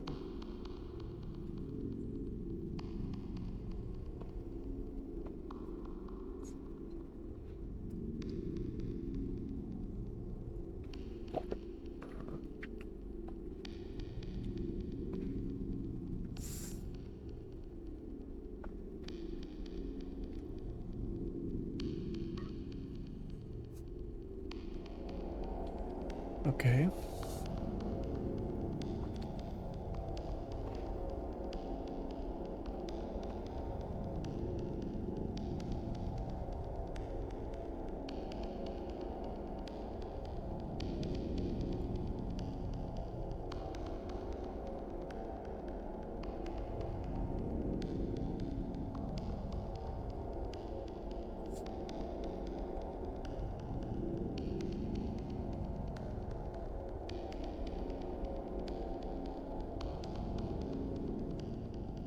Alarm active, okay.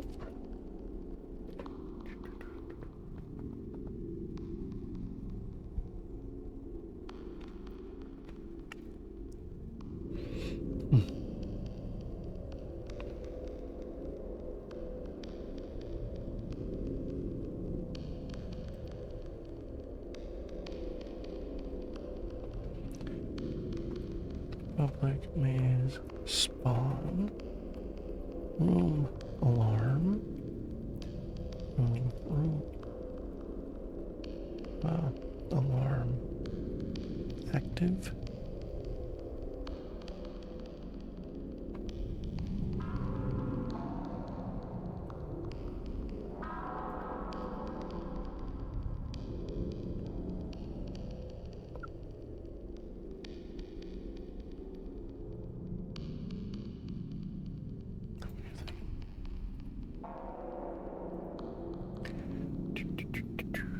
Right, if it's greater than 0, then it's alarm bank.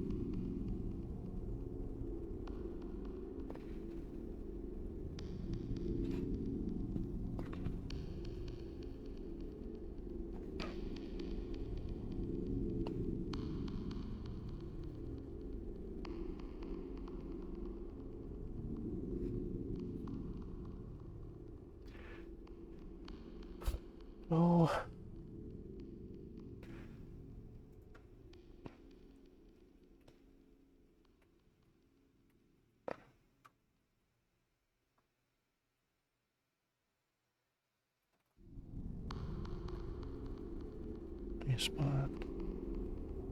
Warm spawn.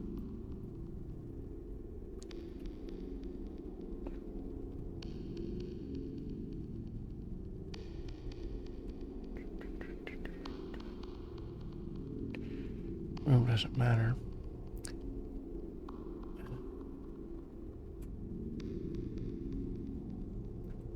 Let's do that.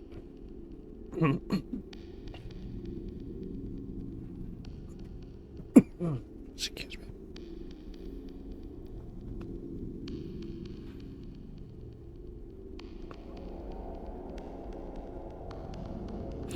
All right.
Well,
right.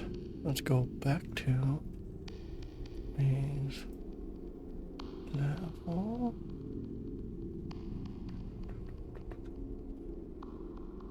Respawn. Arm active and arm spawn. Alright.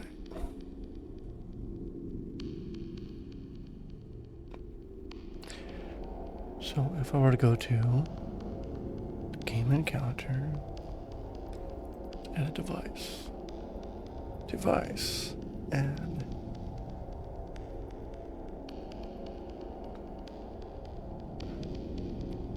alarm. And it's a 9, right? Yeah. 9.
So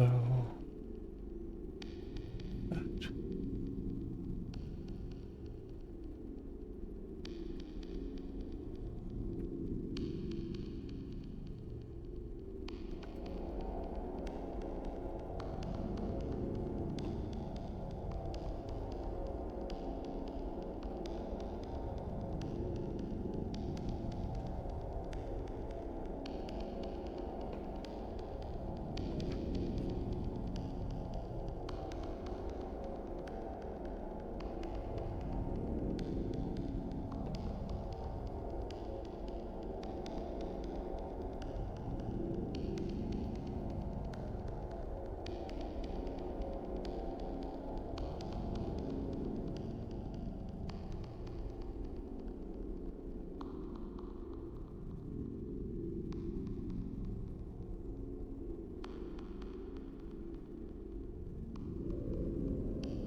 All right.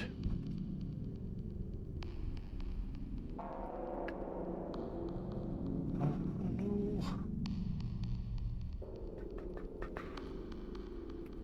What's your problem?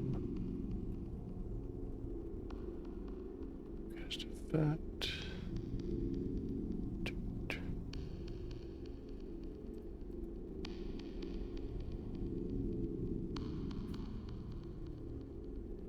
Condition. Like a condition, yeah. Mm-hmm. Type of caster. Treasure.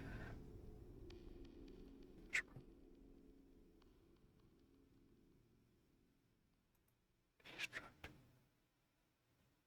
If it isn't this.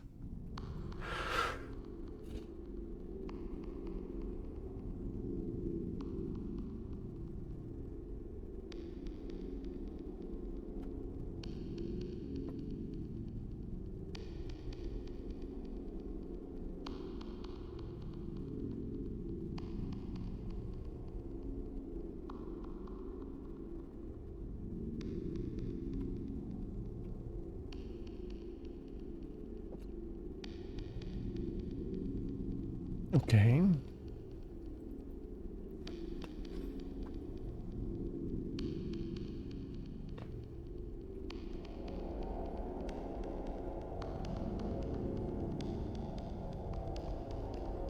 I'm not actually sure why, but fine.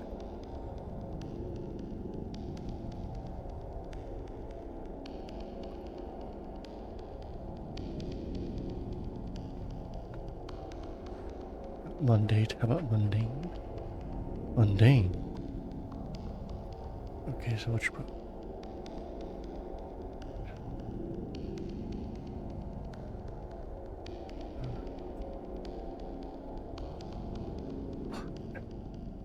Because of that. So if you said,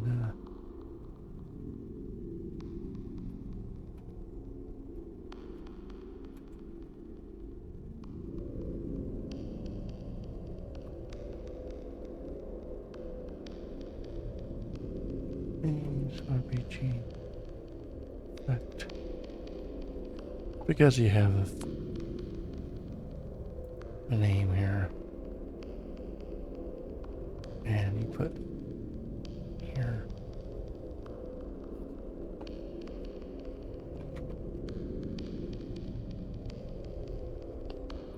All right.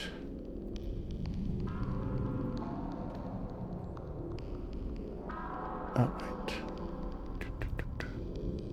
I'm gonna rename this kit. Rename to spell SC. SPC.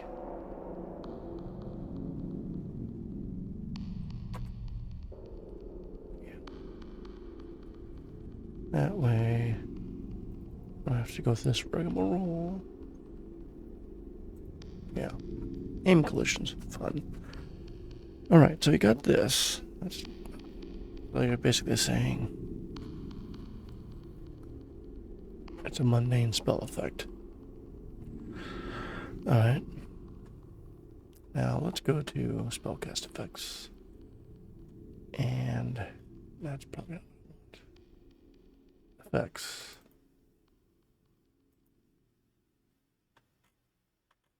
That's not even what I want. Condition.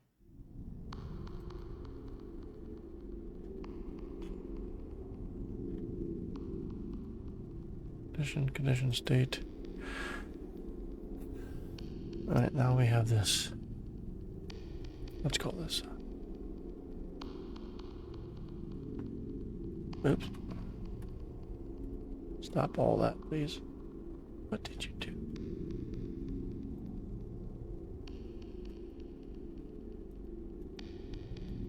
You screw that up. Right.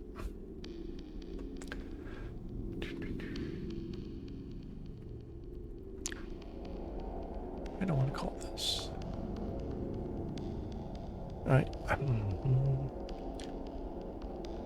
Because dispatch action and condition state has a virtual dispatch.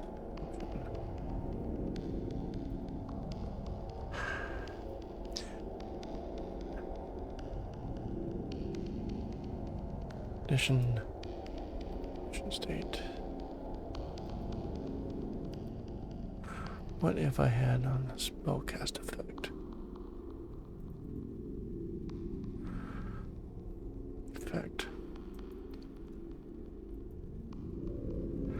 On the effect. What if we had?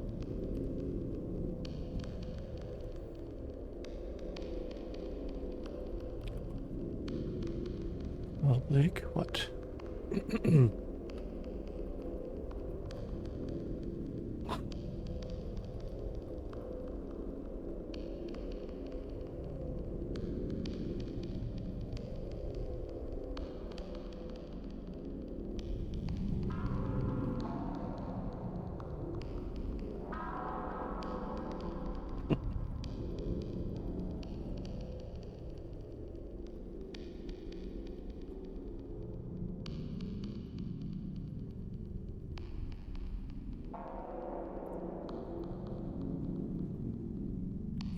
Dungeon.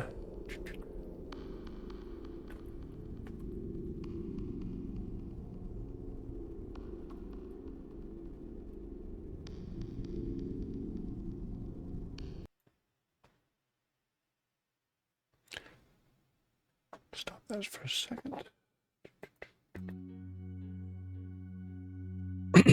What do I call this? I don't know what to call that. Alright, so you have an effect.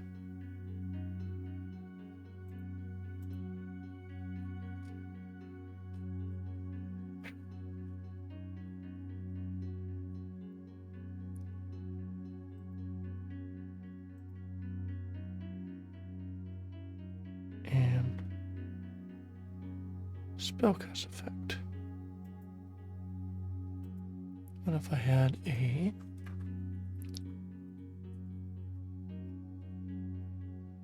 you know, you probably shouldn't put on the effect.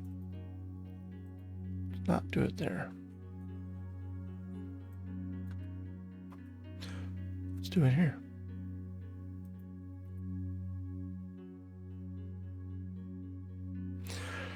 So.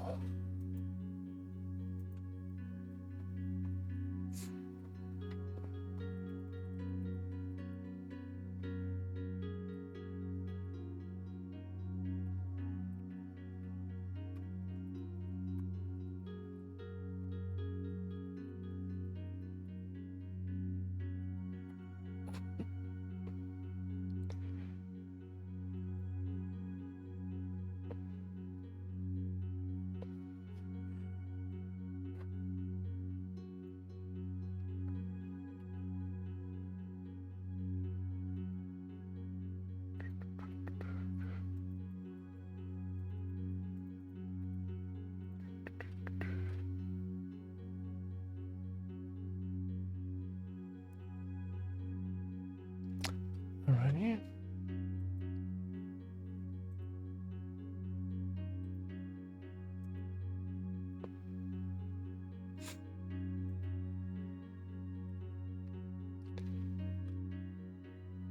Percussive effect.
Hmm.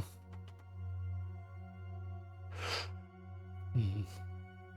Okay, so got that.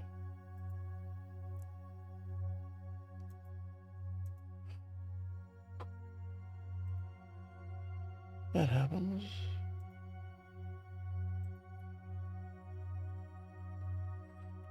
Public override. What do I call this? Alright. GS dot maze level. No. G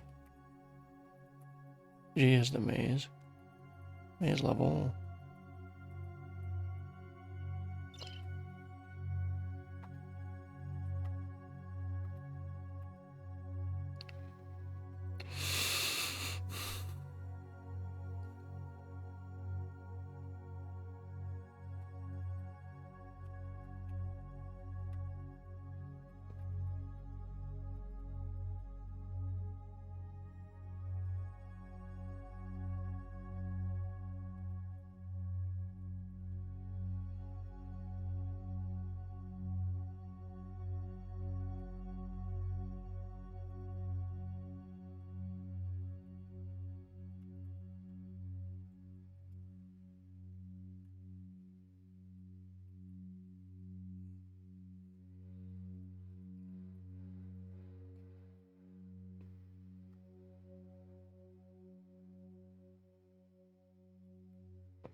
I've been doing this whole thing wrong all this time.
So I'll just spill everything on myself.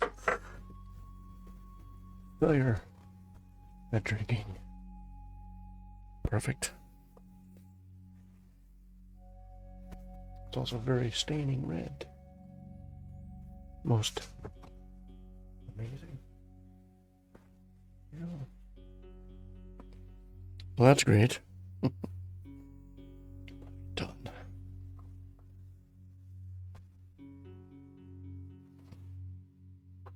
Oofda.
Rename this to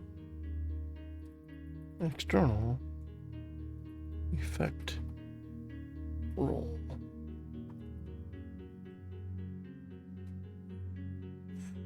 External effect. And it's going to return a effect roll result. An effect result. Nope. Effect.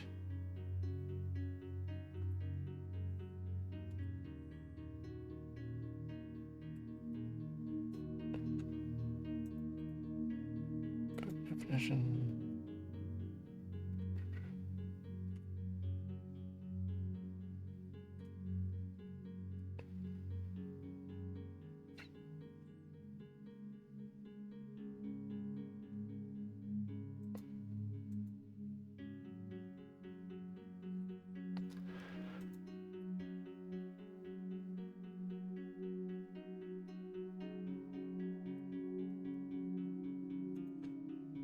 Turn.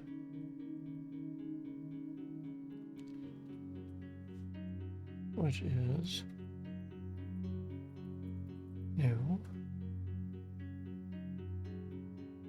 Effect mundane.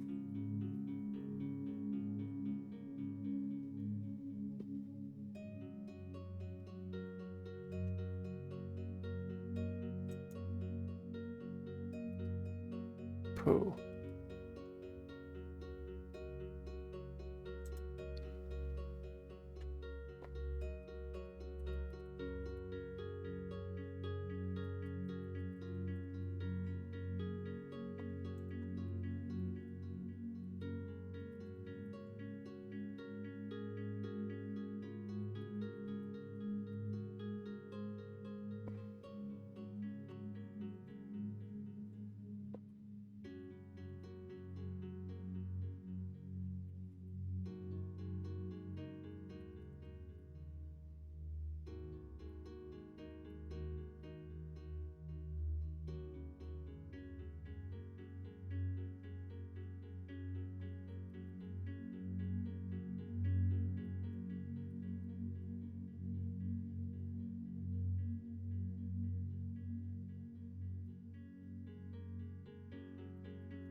All right, I will be right back. Going to take care of a few things, and I'll be right back to coding again.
I am back.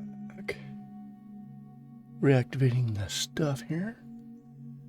Where is it? There I am. Yay. Alrighty then.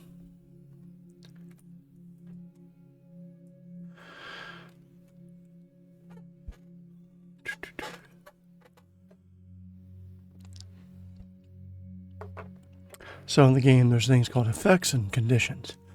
An effect's an immediate, and a condition is something over time. And as a status, it can do both. It could do something against the character. It could represent a value for a period of time and whatnot. And spellcast effect is basically wrapped around the effect. Effect wraps around condition. So they all kind of combine together. And let's see here. Why is this or that? Effect mundane. Open, close. There we go. Oh, just mundane. Okay, so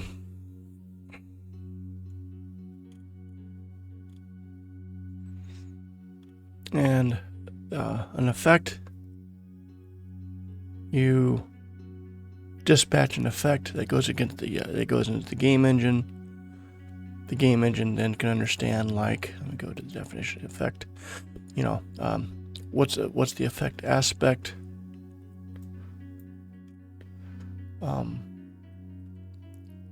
What kind of actions are going to occur?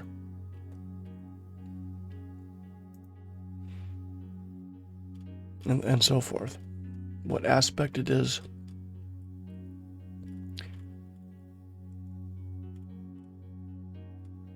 Because you could, let's say you had protection against an aspect, then it's going to match these two aspects up and then determine if it adds or subtracts from a generated number.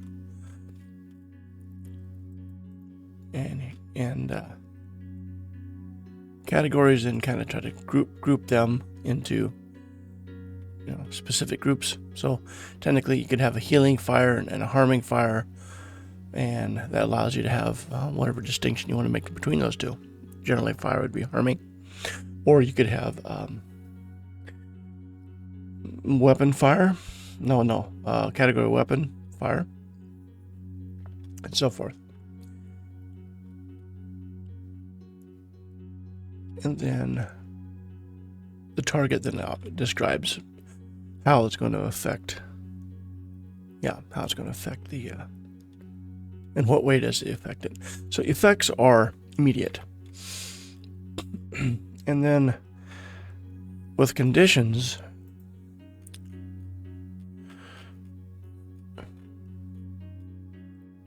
and the effect trigger. A condition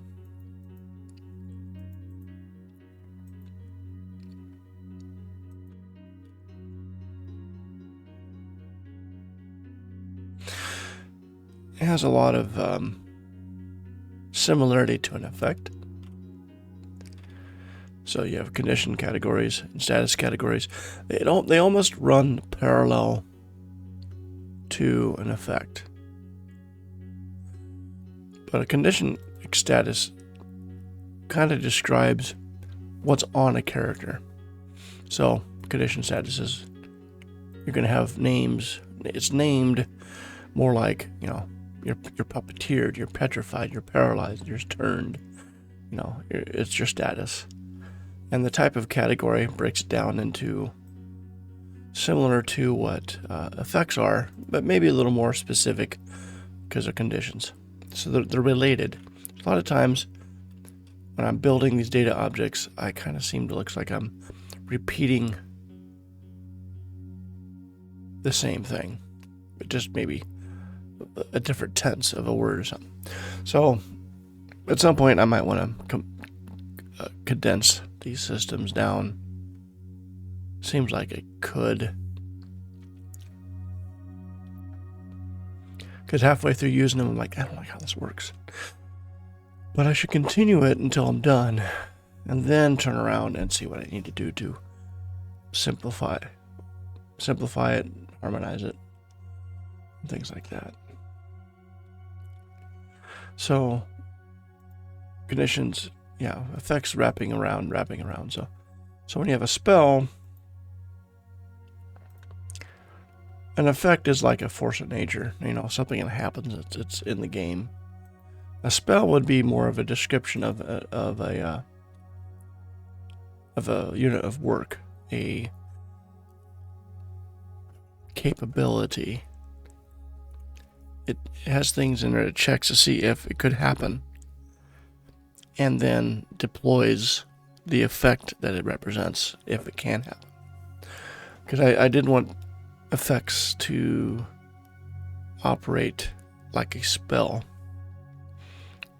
with that mechanic built in, whether or not 2/3 of them is when you swing your sword, you want to apply an effect. It's not a spell necessarily. So I don't want to. So that was one reason why I'm kind of splitting it out. But I can see where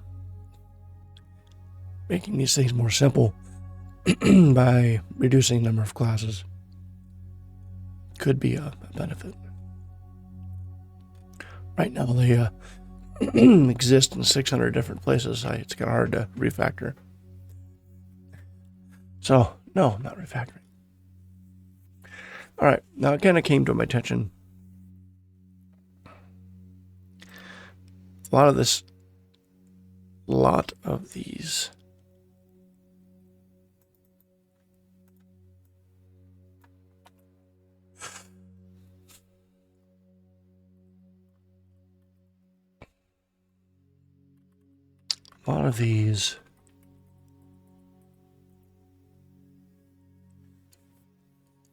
oh, maybe it makes sense here.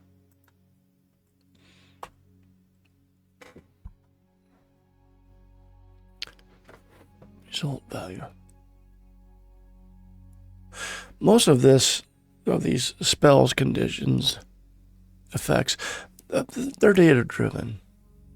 So essentially, if you go into and mod the data files, which are JSON files, mainly picked that way, so that editing could be easier.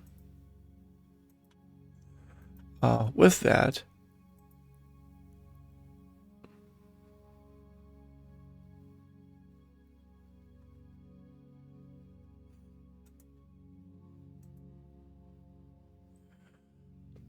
you would have data-driven actions. But there are some times where I would like to code very specific action, which kind of puts me into a place where I'm thinking, do I want to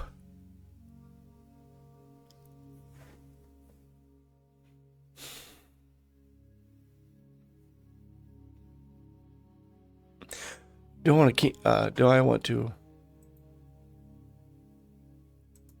create a game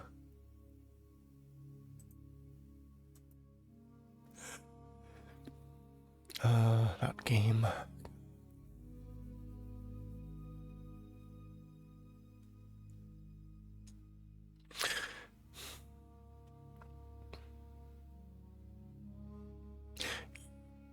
you either create a myriad of functions with the same signature, maybe capture those lambdas and put them into a dictionary object with a string pointer, a string ID, and your engine basically does a lookup and calls that, function.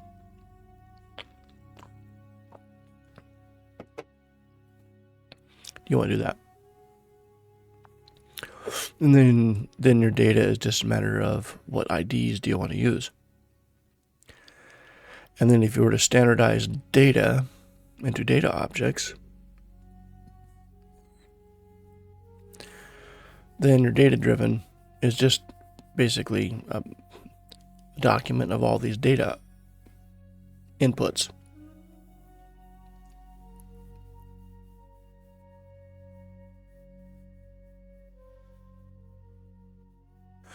Right now I have a system where it's a data object with multiple facets or dimensions, and an engine just interprets those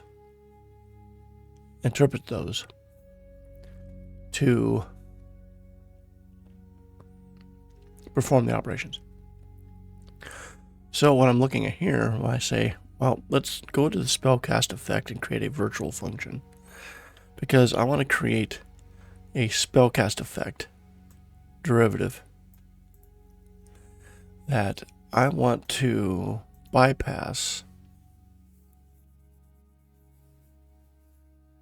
the game's interpretation of the data. Instead, I want to compartmentalize my own unique operation.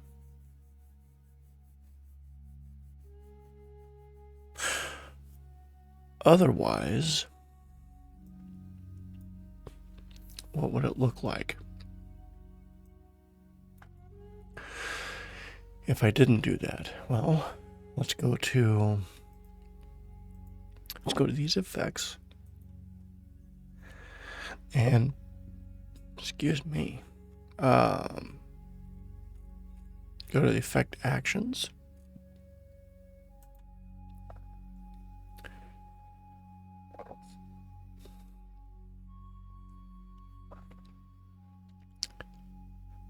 Earlier I talked about the idea of what happens if you just take functions with the same signatures and put them into a dictionary object, look them up and call them. Essentially, this enumeration effect actions is a hard-coded version of that in a way. And so really, if I was going to continue to use this system laid out before me, I should do something like alarm.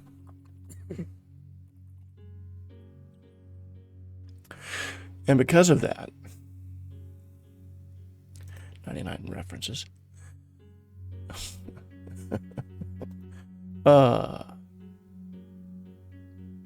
Then let's go to the effect result. That's a good old virtual. Let's just take this out for now. Take this out too. Alright, so we got the cast effect there. The effect action is a functional lookup. What part of the engine are you going to enact to make use of the data? Alright. So, I can remember. Is this dispatched in the spell?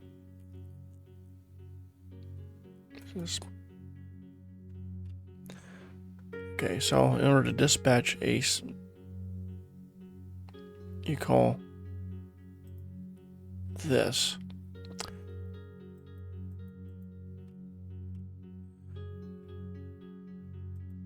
Go to definition.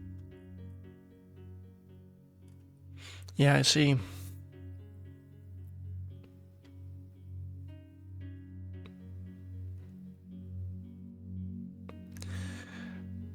Yeah.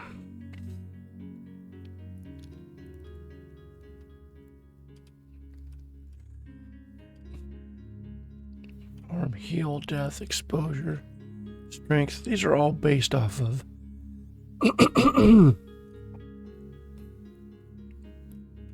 things going against the character.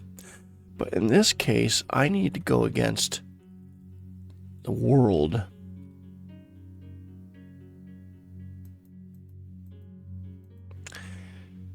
And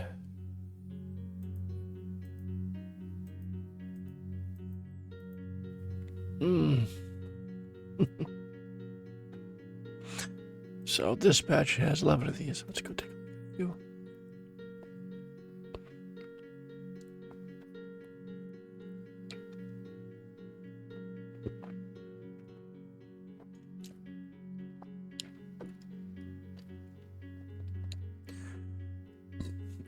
sorry, an effect roll creates a basically so components of an effect result dispatch needs an effect roll to occur. An effect roll basically is the, in this particular case, we want to perform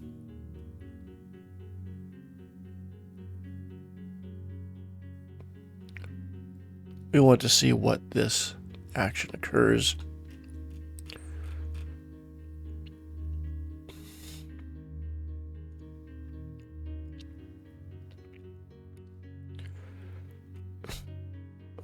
Okay. All right, so effect roll generates a result value here. And let's take a few things here.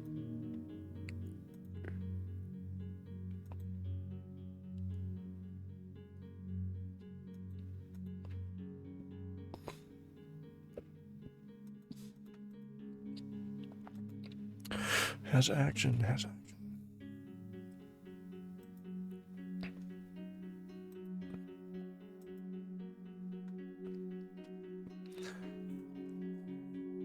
So in this particular case, it's trying to hand off. It's the expectation.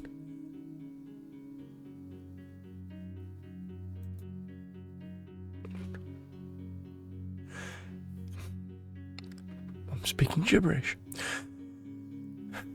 It checks the action of the effect and creates data for the dispatch.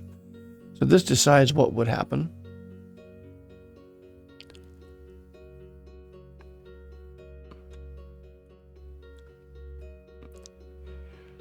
And it'll pass the okay. So really what I need is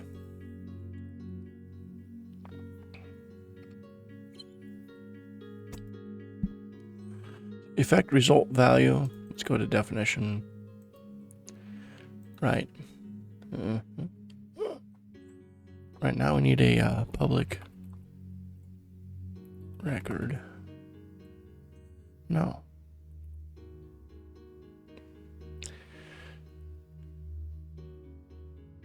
Do. Okay. So the effect roll here. If has action.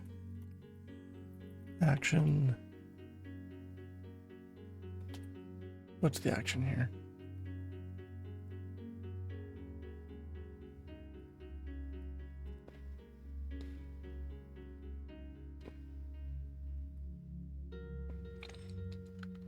Okay, has action. Take this action, and if it's okay, gotcha. Effect actions alarm. And I should have done it this way with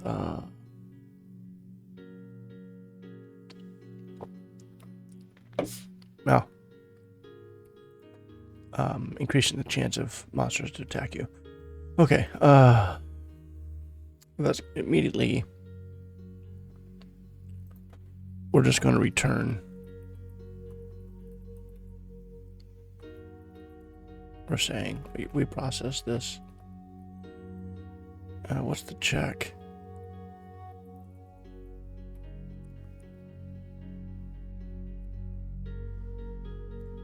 Effect result normal. And the value is RNG. Don't need return, you do that. This is, don't need that. And I got if get it. It's still not a function call. This is really dumb. If action equals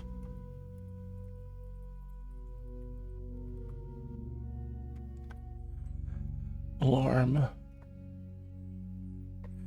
Well, you know, really, let's go ahead and make this, do it this way. Because it could be alarm.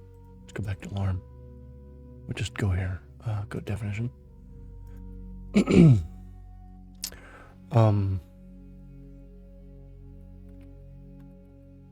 Alarm. Monster. Lure.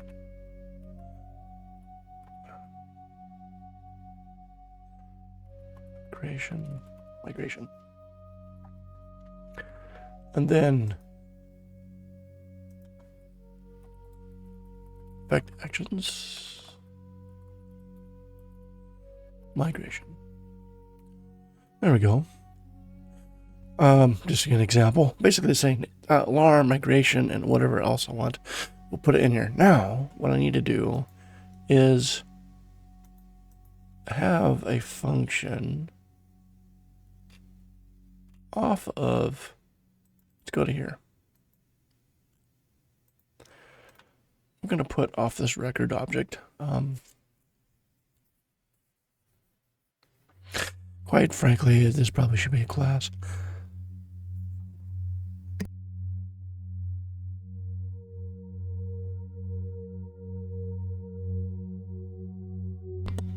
Stinking frogs. Yeah.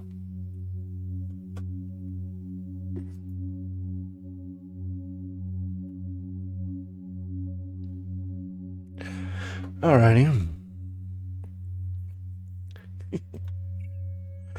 Public bool is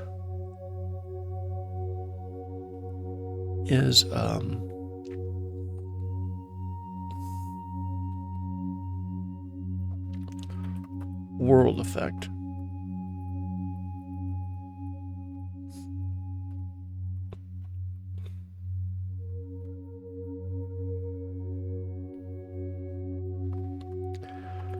Has action. No, that's going to be it's going to be effect. Has action.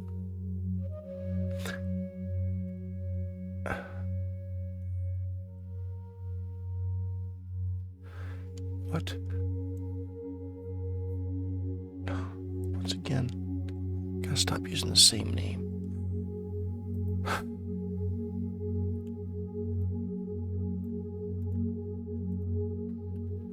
Maze RPG.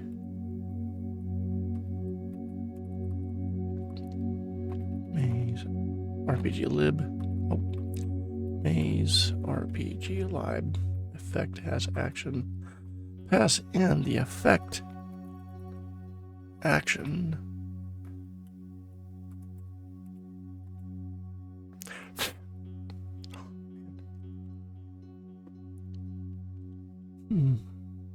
Shouldn't this be on the effect? Yeah, it should be.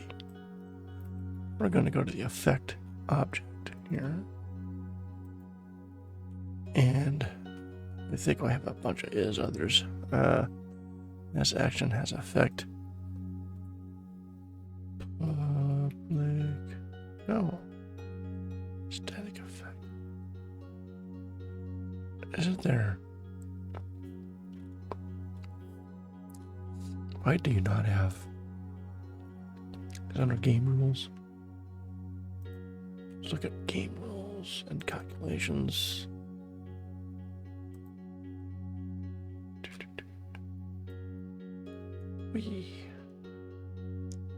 Yes, bludgeoning and piercing. Game rules. This would be a game rule. I like this idea. Top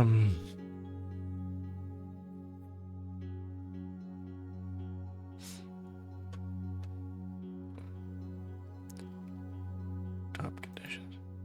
Getting sidetracked.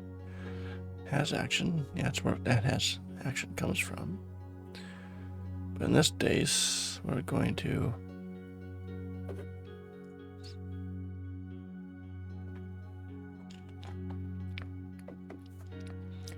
no, there's no reason why you can't do this.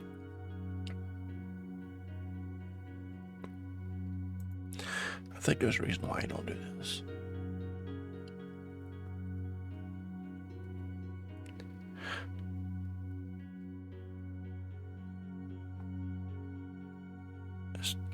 seems to be a problem.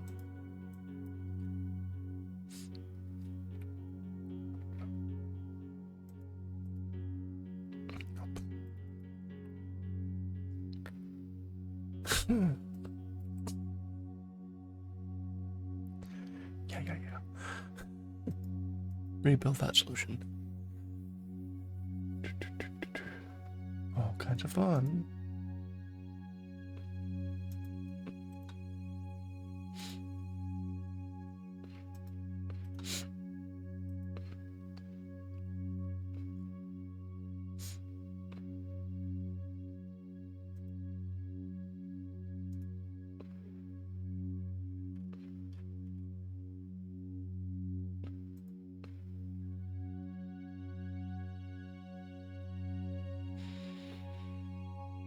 Build succeeded.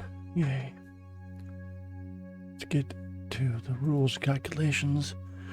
All right. That's fine, but we need to have a public static. Oops. Public static pool. As what? As world actions.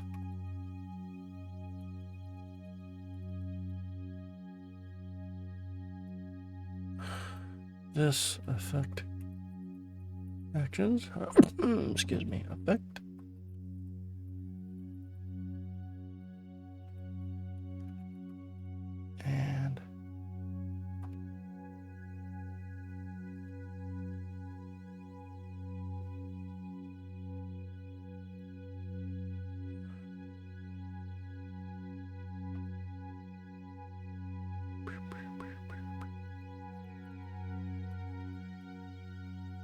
And actions. Arm actions. Migration.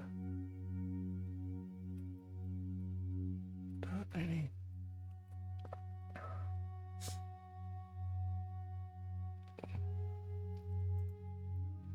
A new effect actions.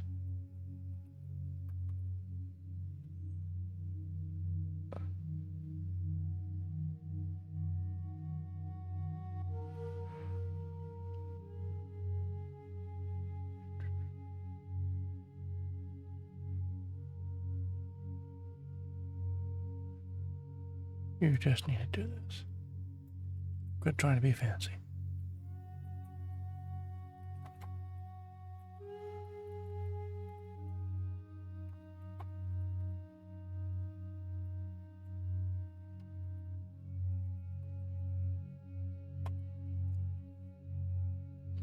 Need a double equals there. There you go.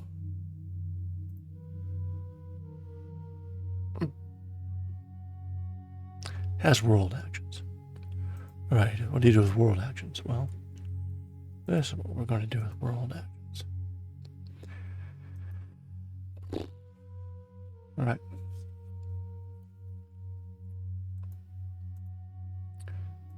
Yes.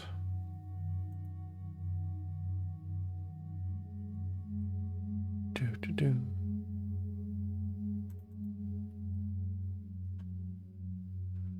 11 respices.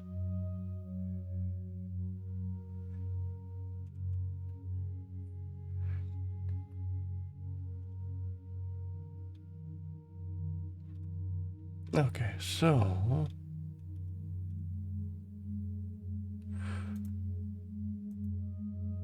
let's go to counters. We have here special effect is a single target. Now let's take a look.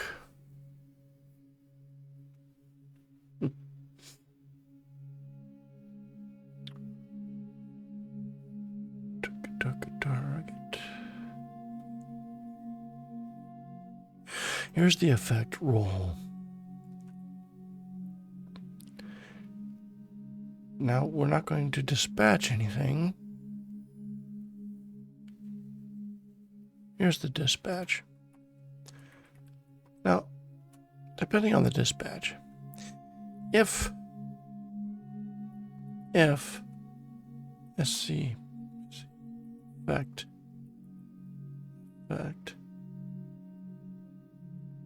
wait, what is SP?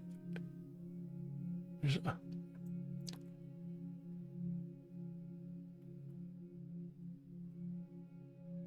result is then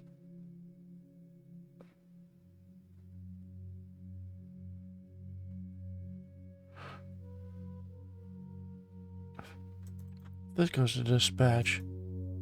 That's going to turn around and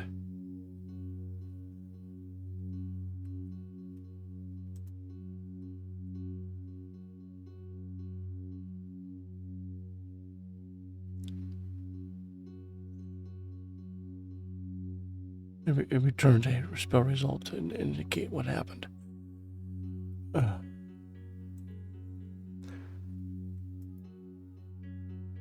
Okay.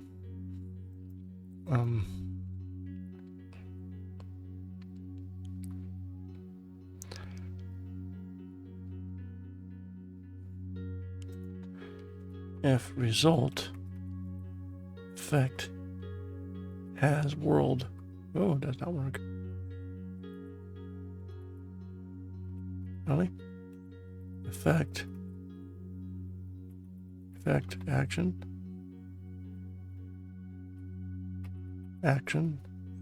as world actions.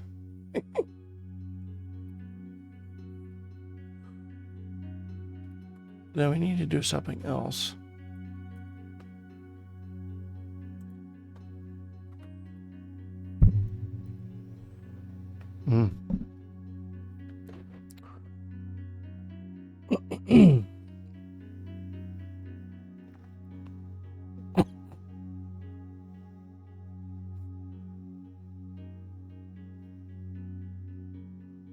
Excuse me.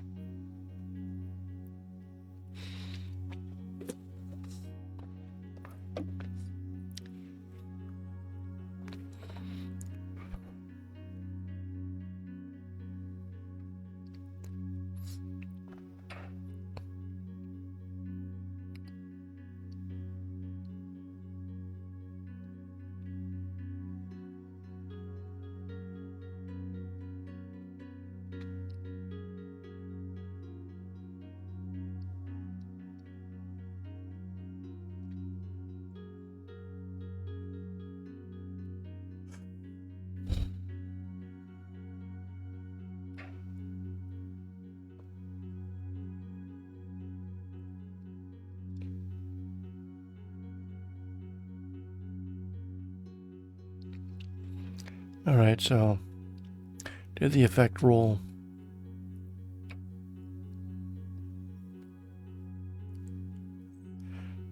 Has world actions. Because if you call the effect roll here,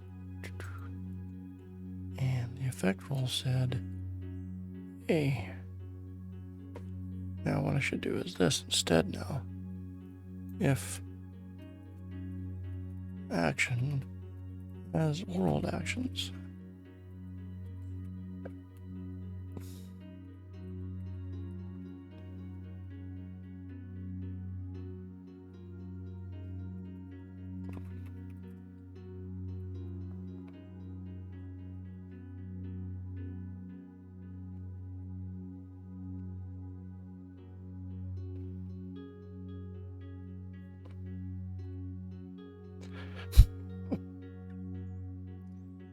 Makes a lot more sense, doesn't it?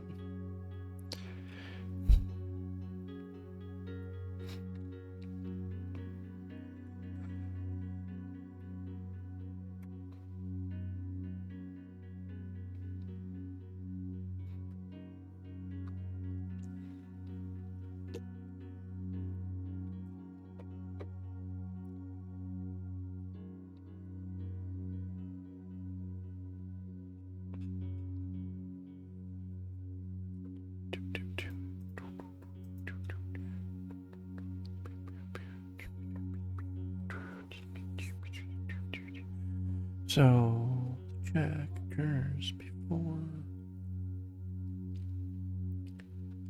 If I go back, this creates check. Spell check DC. Result not viable, negated. Otherwise, we're going to dispatch it. And if we dispatch it, well, we should just dispatch. What happens if we dispatch? Dispatch. It's designed. If it's a world.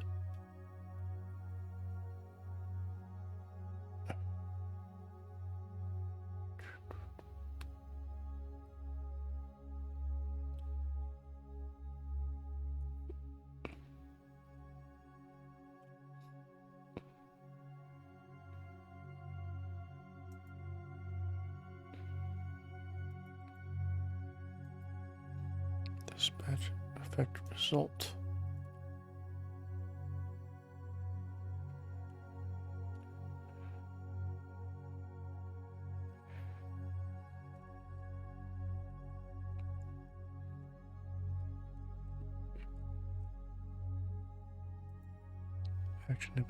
Action.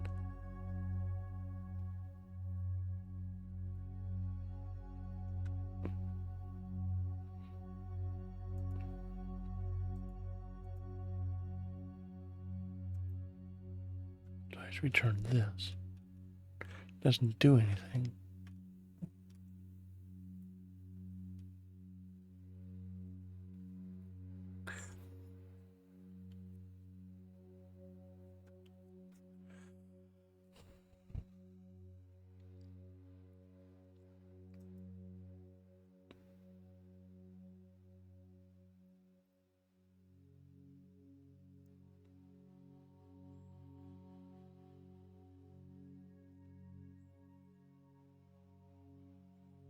Right.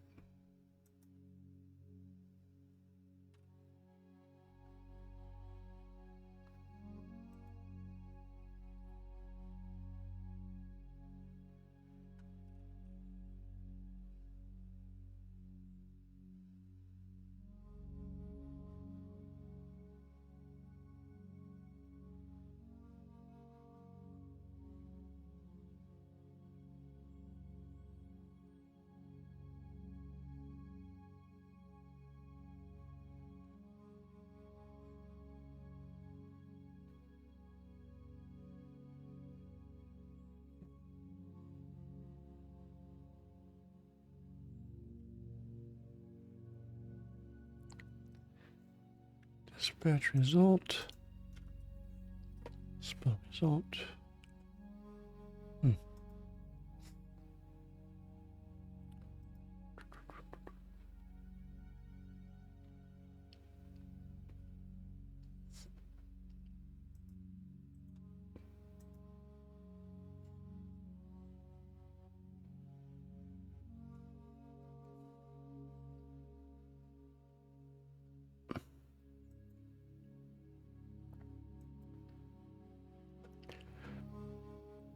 Quite interesting.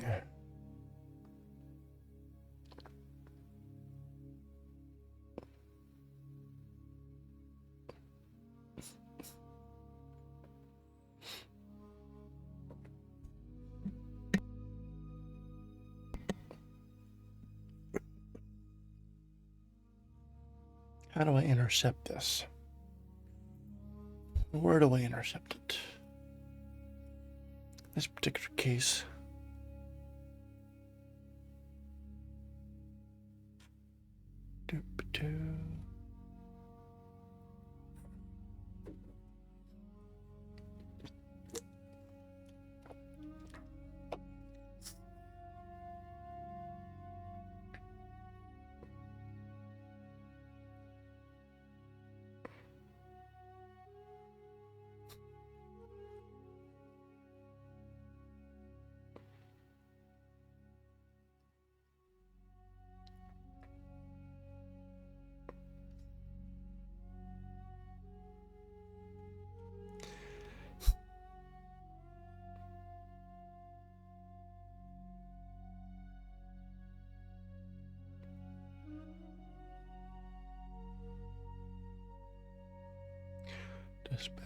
So if you did something like if result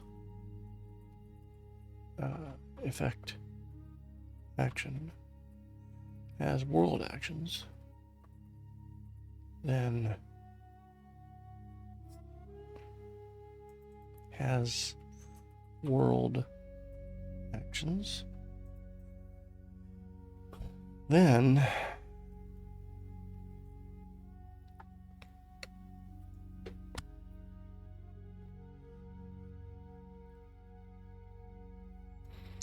if we did this, go to definition, this is a spellcast effect. What if we had public dispatch game dungeon, oh,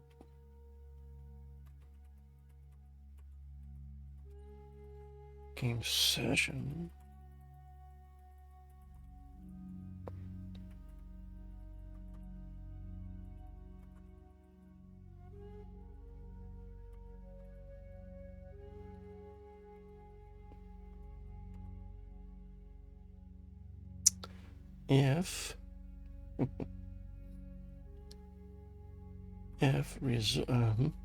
if result dot action, result effect, its action has world actions. We're going to do something right here, and then we'll return a new that we're going to pass attacker.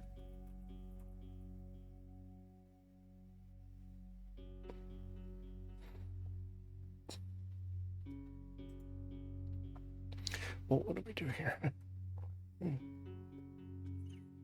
Oh yeah, that's this. This result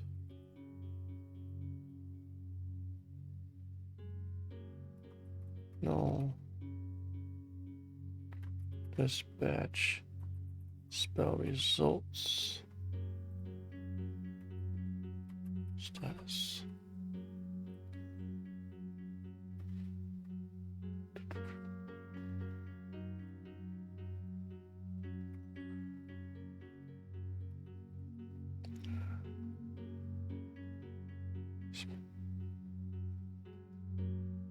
Loud spell nothing. Well, let's say nothing for now. If do that. Right, so we got that.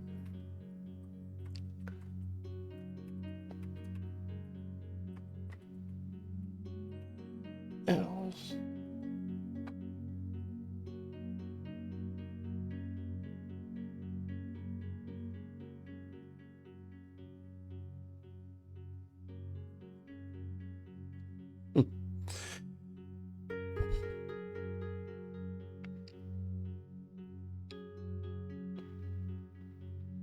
Return dispatch G attacker result.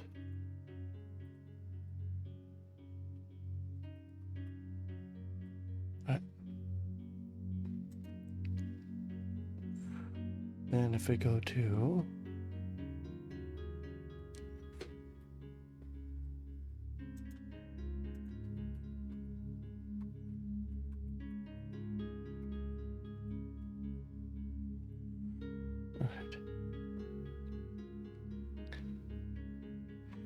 if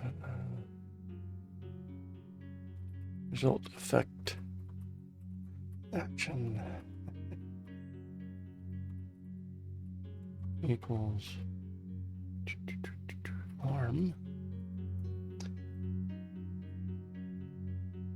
then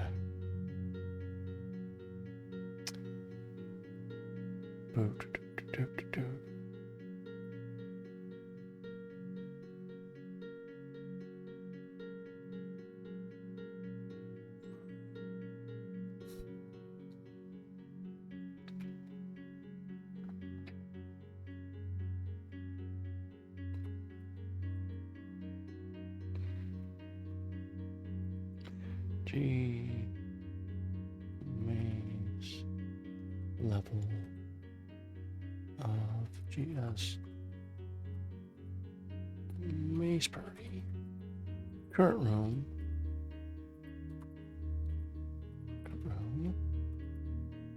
Is it? Yep. For maze level, improved it.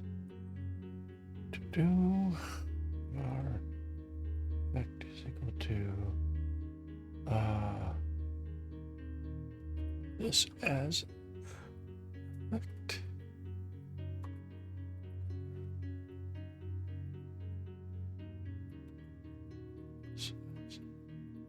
Addition.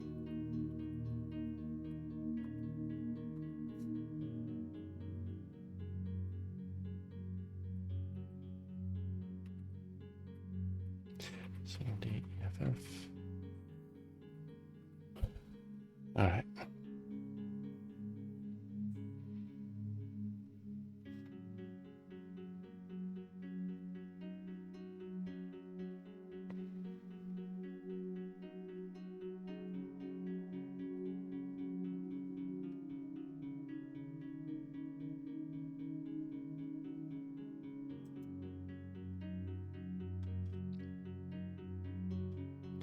Engage.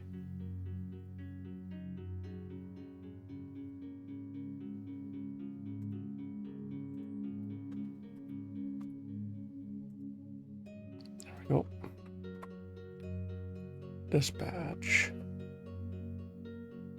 Status. Dispatch.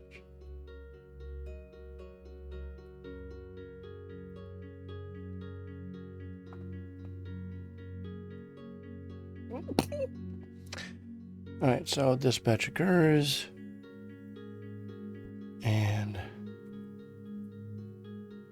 dispatch that what? Result. Yeah, I already have result. If result effect action is equal to action dot has world actions. Action equals alarm.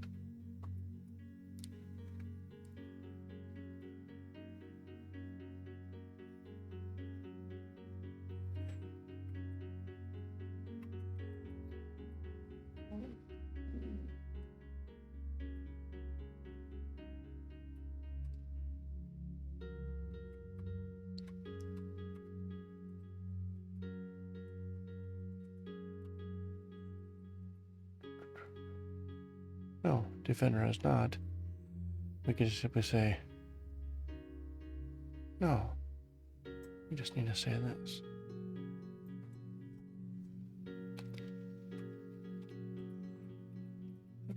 Trap goes off.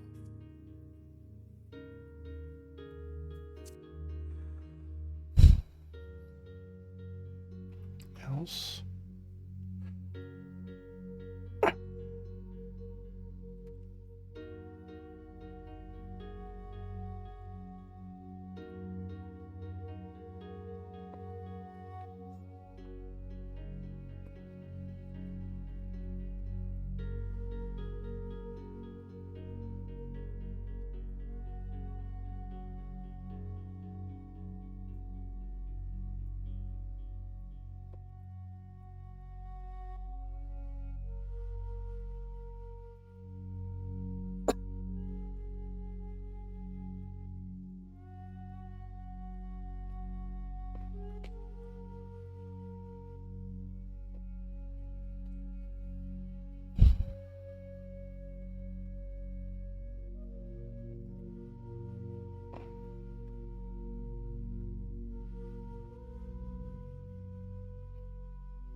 I'm basically trying to decide how I'm going to proceed with an action of type of a world action.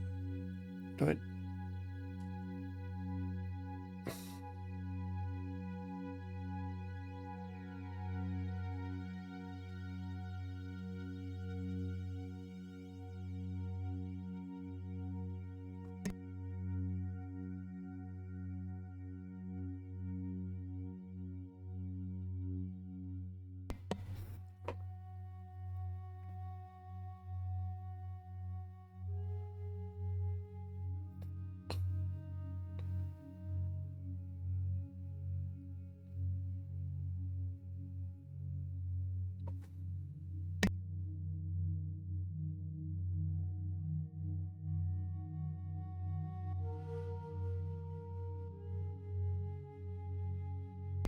Excuse me.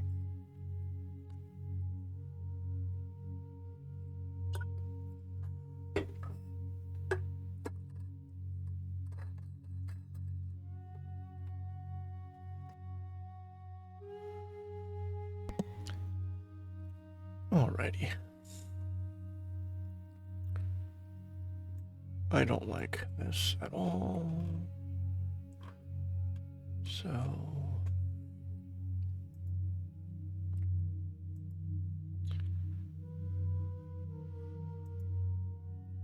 let's go to effects.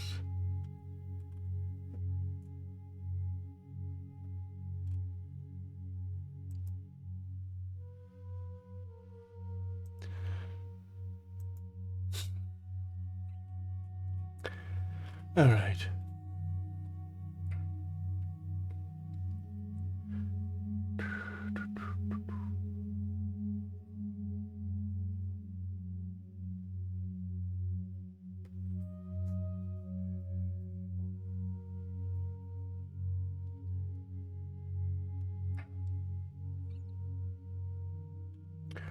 Let's look at take these two things off.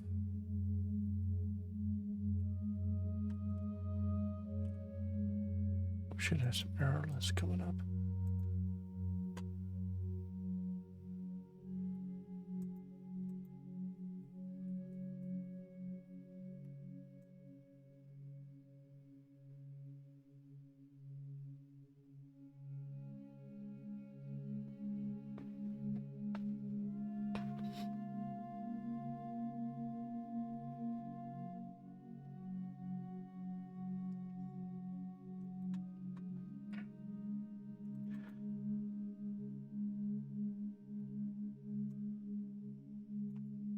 Out.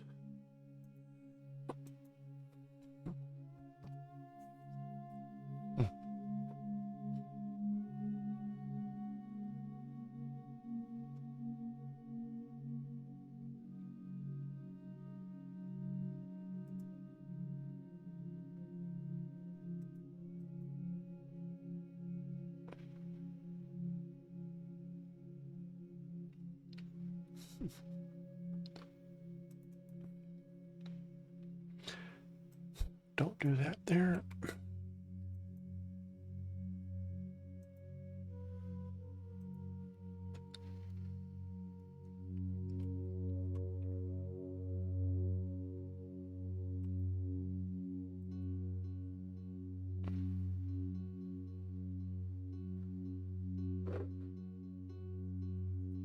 All right. Well, let's go look at game encounters.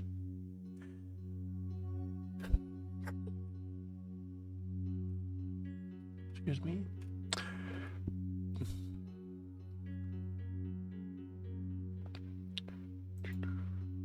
Oh.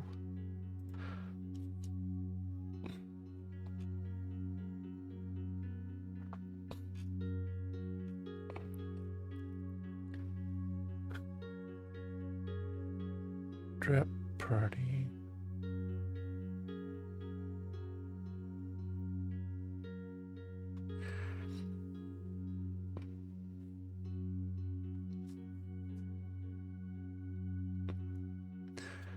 That's perfectly fine. very loud and obnoxious alarm. Excuse me.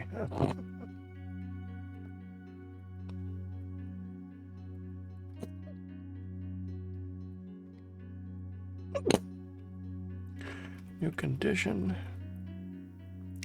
Level 1, 0.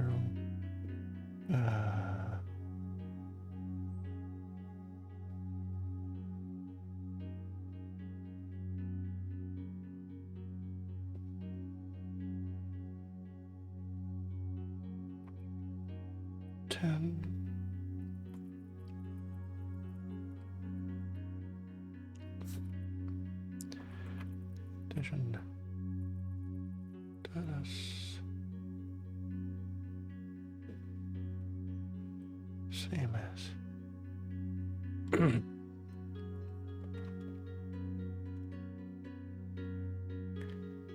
Danger.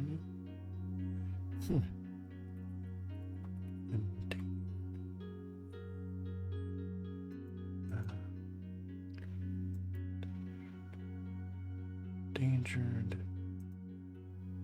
You could also have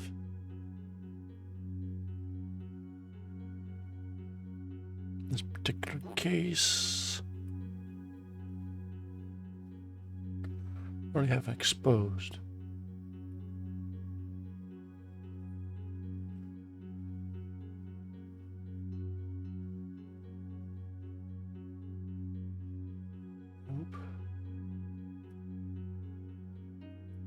Exposed. Is there an exposed anywhere? Exposed. Let's go with exposed.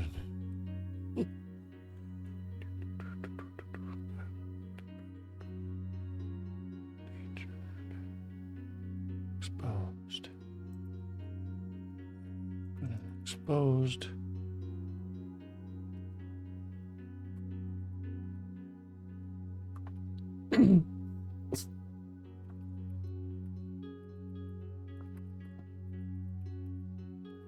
Category is going to be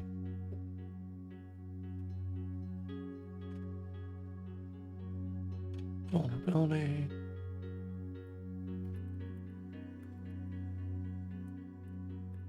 effect, aspect, chaos. What is the expert?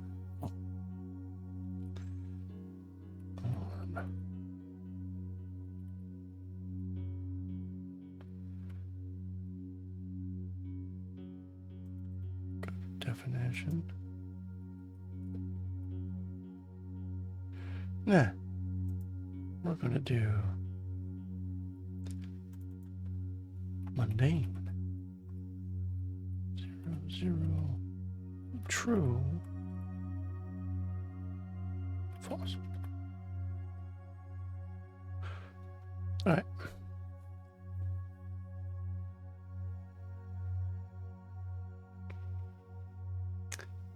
All right.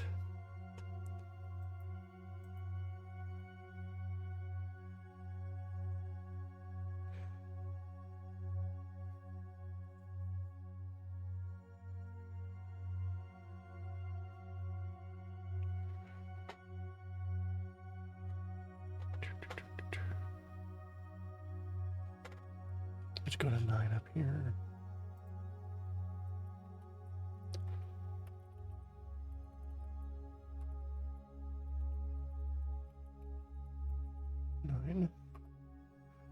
Niner.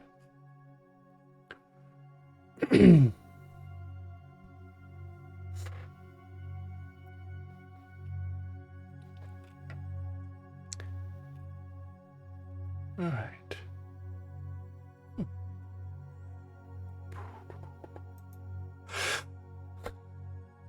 Oh, excuse me. All right, let's go to game encounters again. Down here.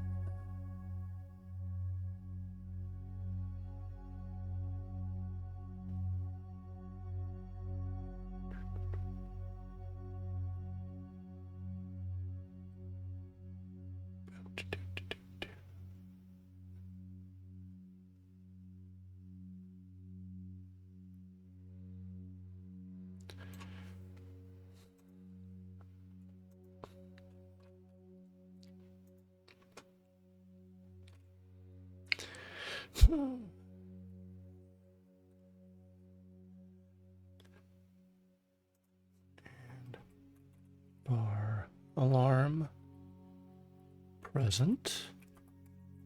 Use player party. Party members. Count. C as category. As not party name.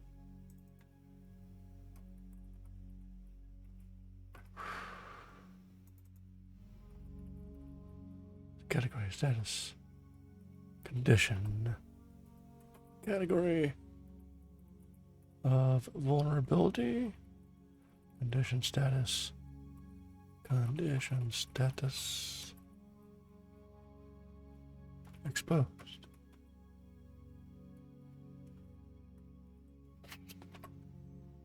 Right.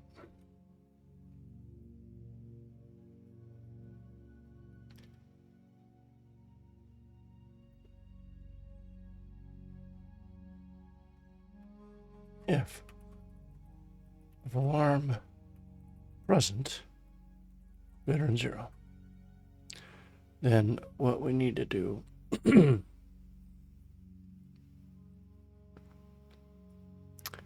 wonder if I can do this. GS player. No.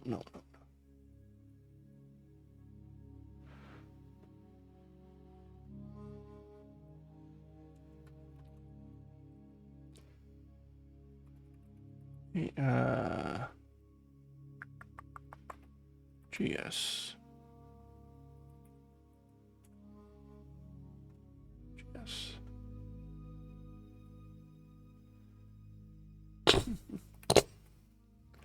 G. Maze level of GS.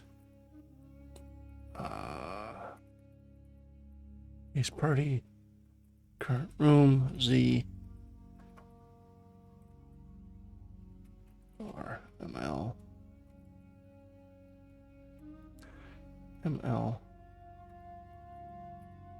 Alarm active is equal to.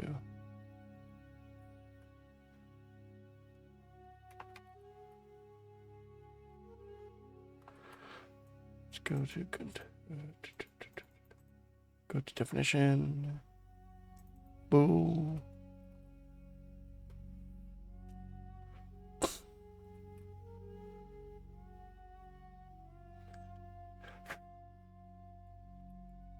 Boo. False.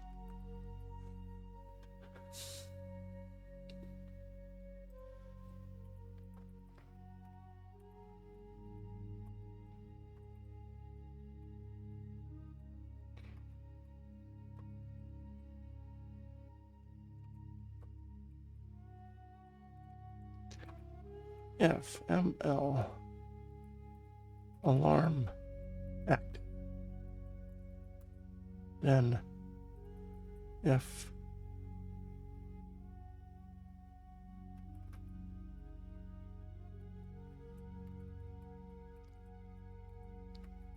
active this.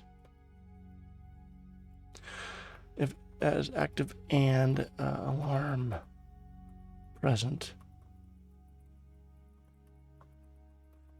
and 0.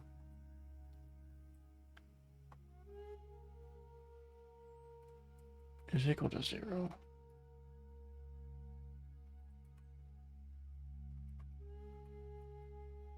Equals false. Else ML alarm active is equal to true.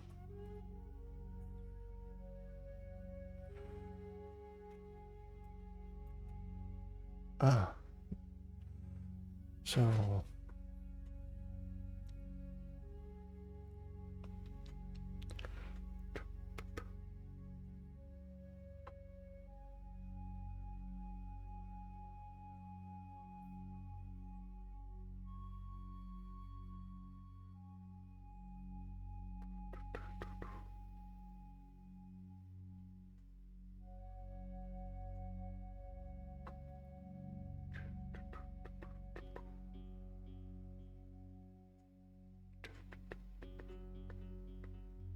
You know,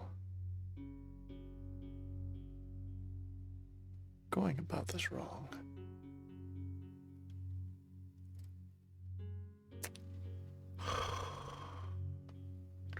That's not true. Going about this just fine. Okay, so.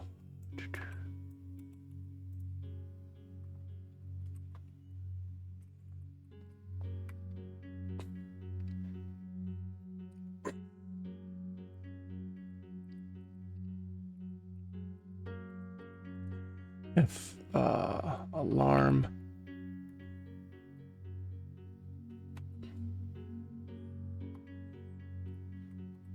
else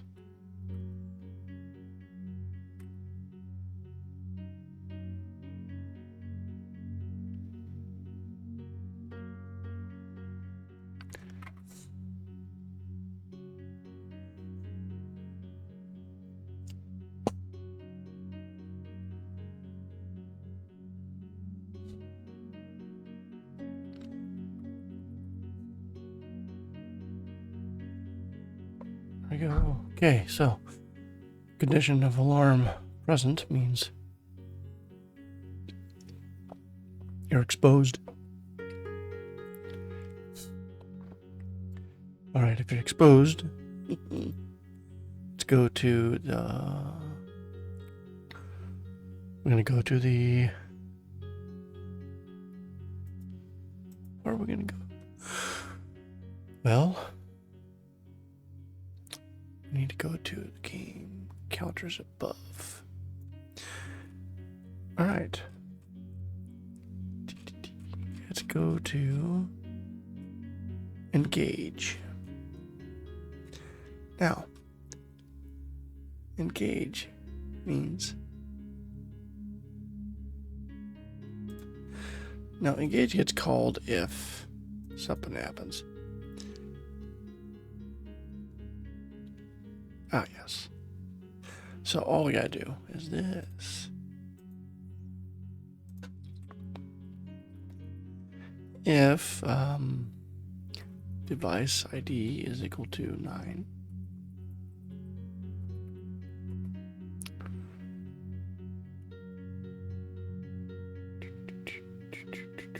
for ML is equal to GS maze party. No. G. Maze level. Why not? G. Maze level is equal to, no. GS. Maze party. Current room Z. Alright. ML.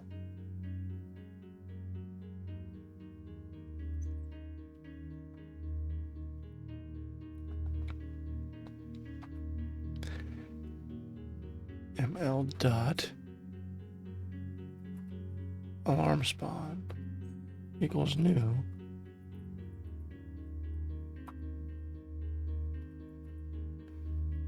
ID ID is equal to SC maze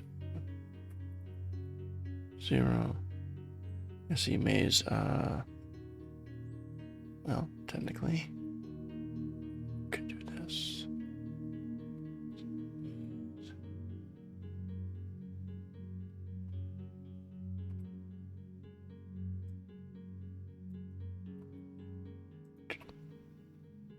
Okay.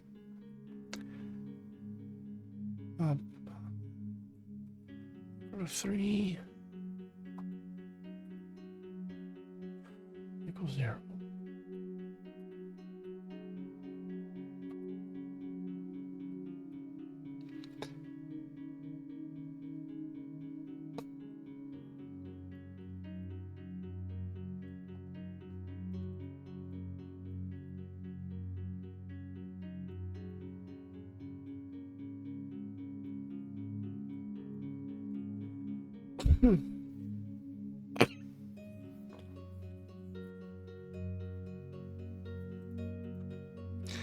If device ID equals 9.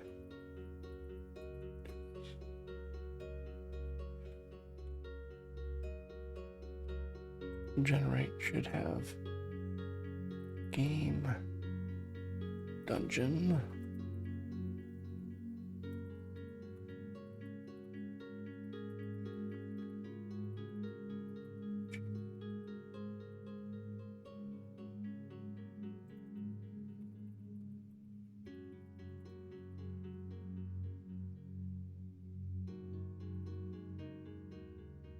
Oh, game session. There. Now let's go into here. Set up treasure. GGS. There you go.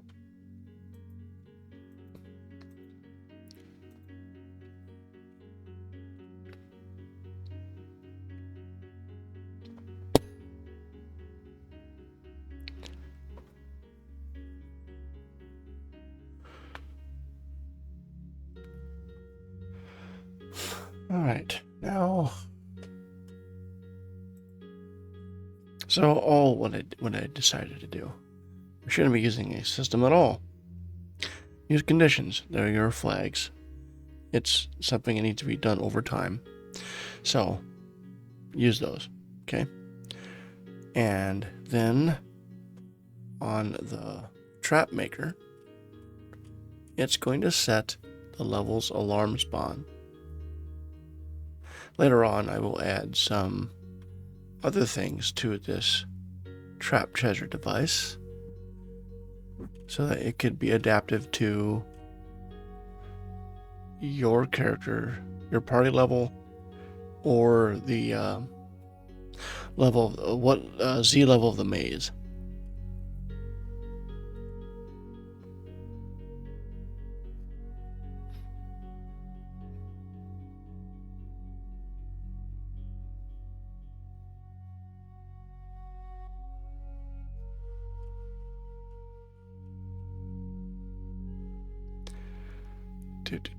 Okay.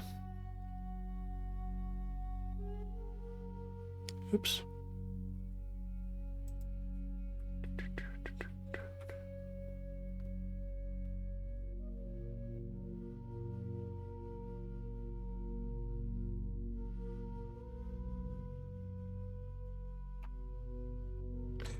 Is trap treasure device.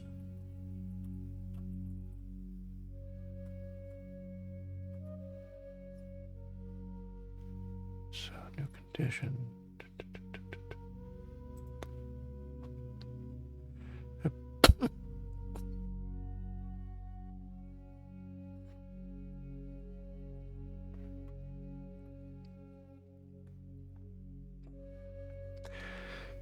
Okay.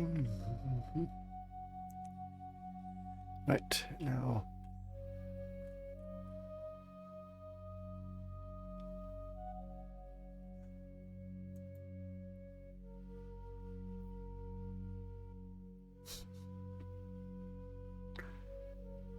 Let's go to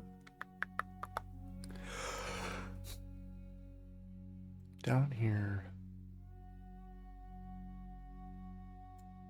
Initiate.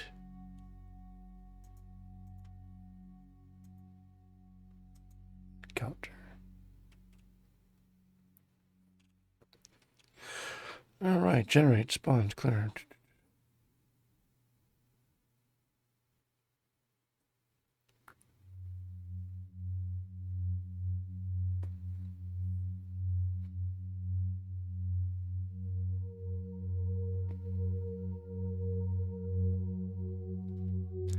If generate or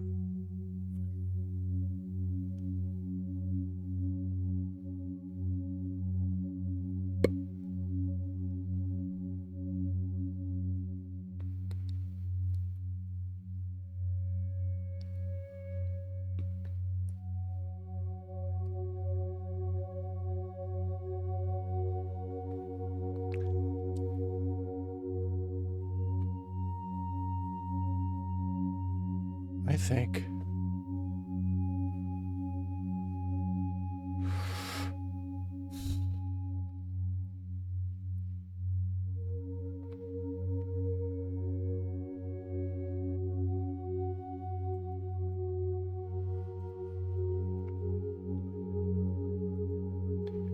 Definite peak definition.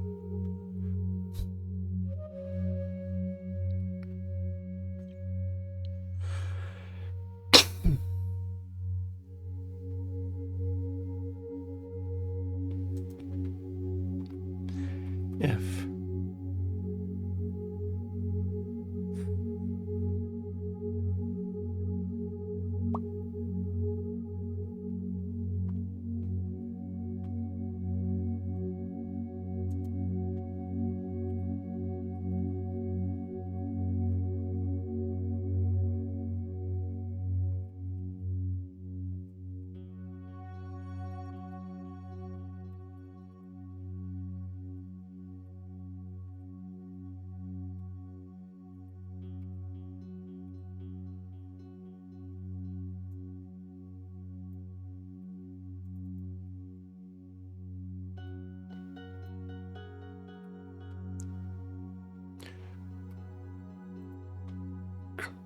Z, if that Z dot alarm active.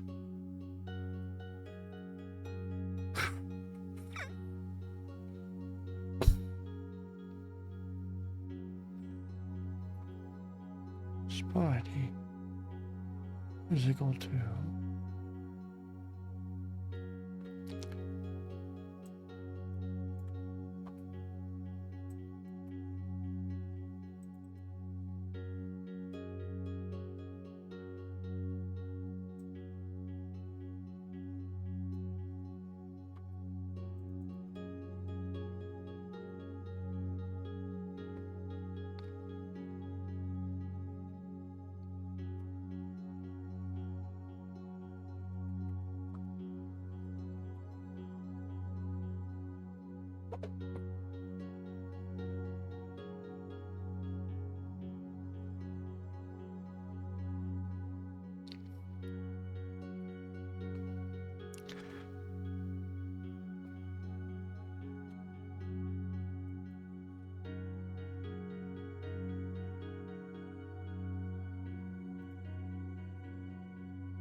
I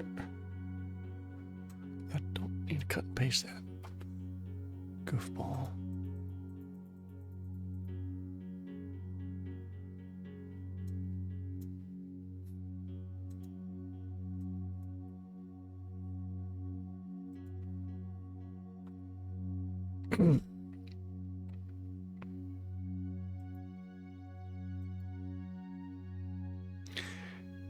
If generate or dice bag roll odds of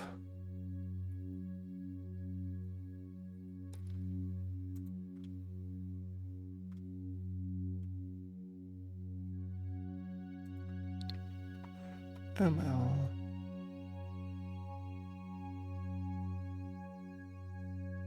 alarm spawn odds.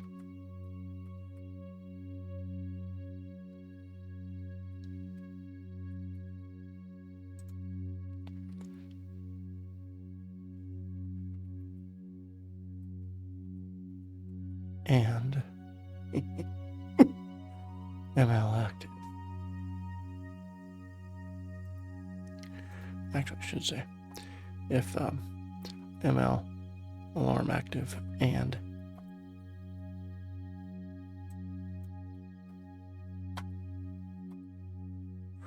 there you go.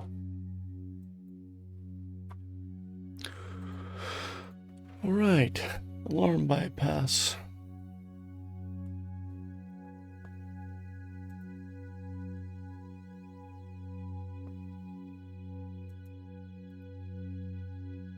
what happens.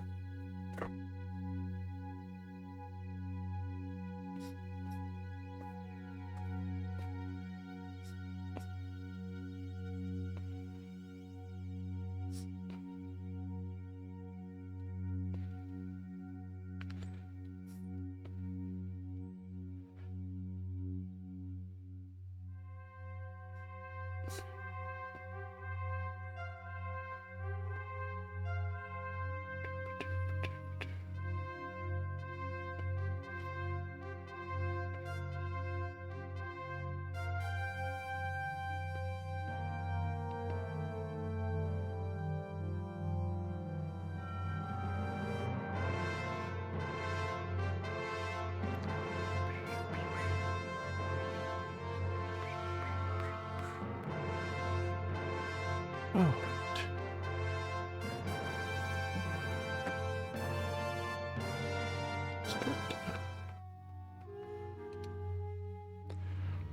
Got it, just a 909.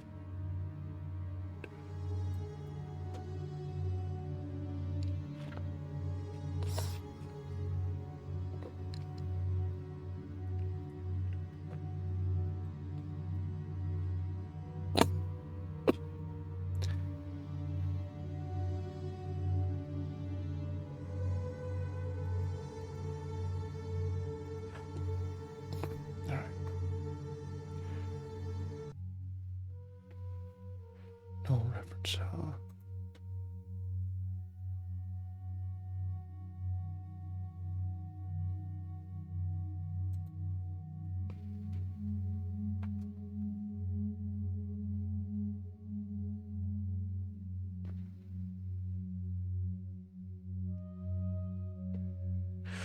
Why is alarm active true?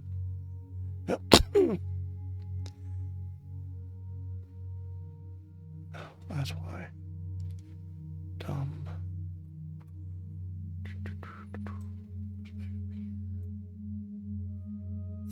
Else. FML dot alarm active.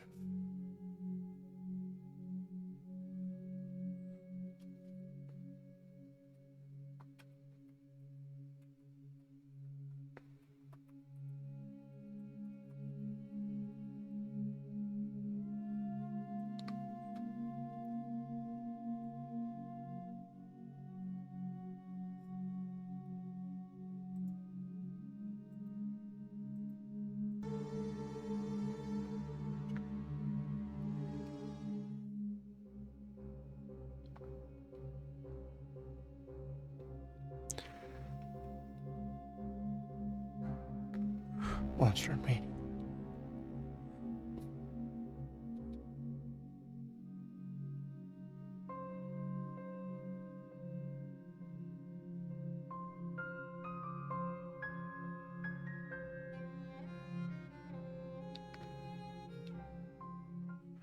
All right, now see what goes on.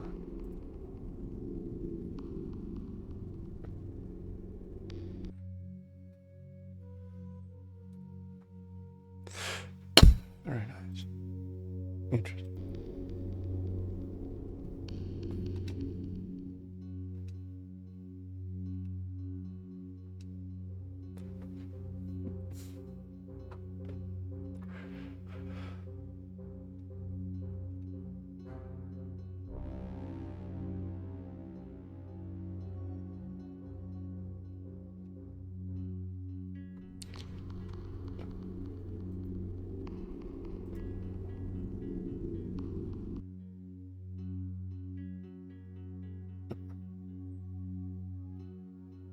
Present.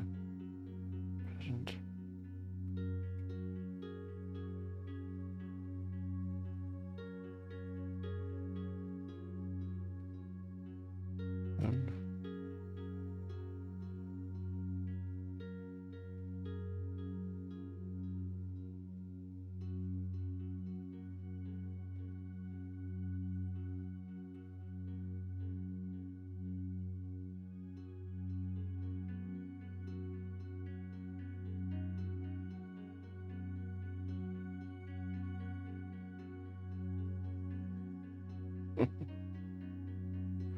But 1 and 3.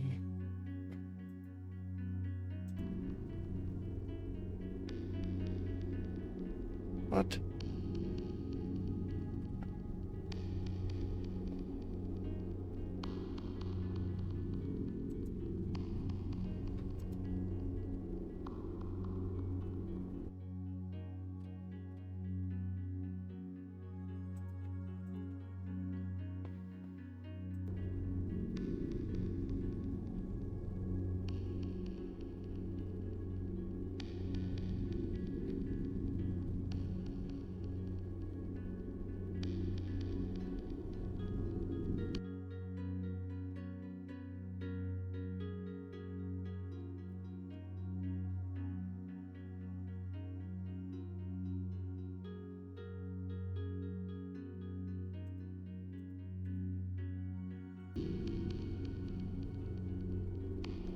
What?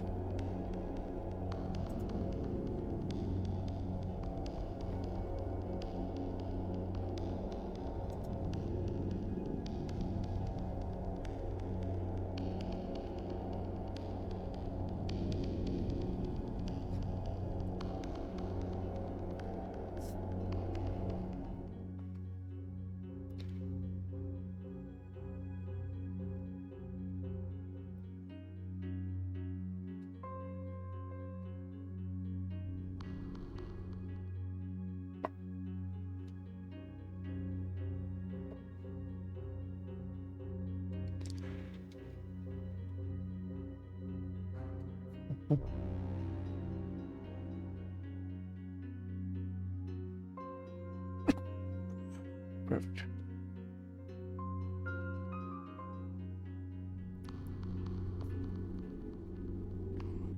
All right. F11.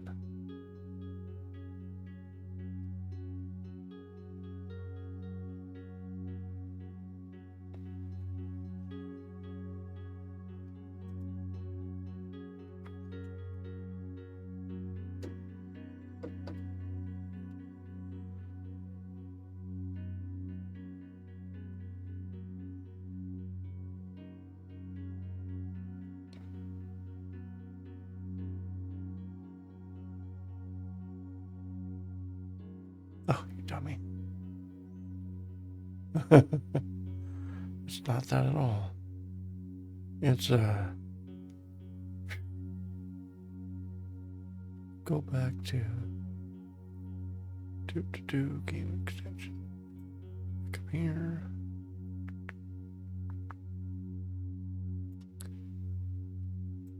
V plus 1. Thank you.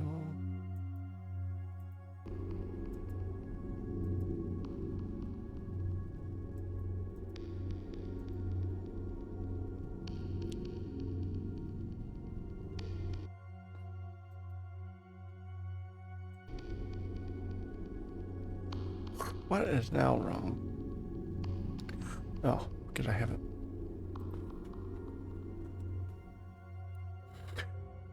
Hey, it says it's exposed. Not supposed to.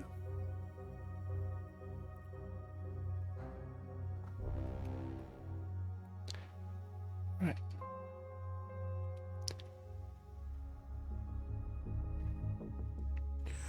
There we go.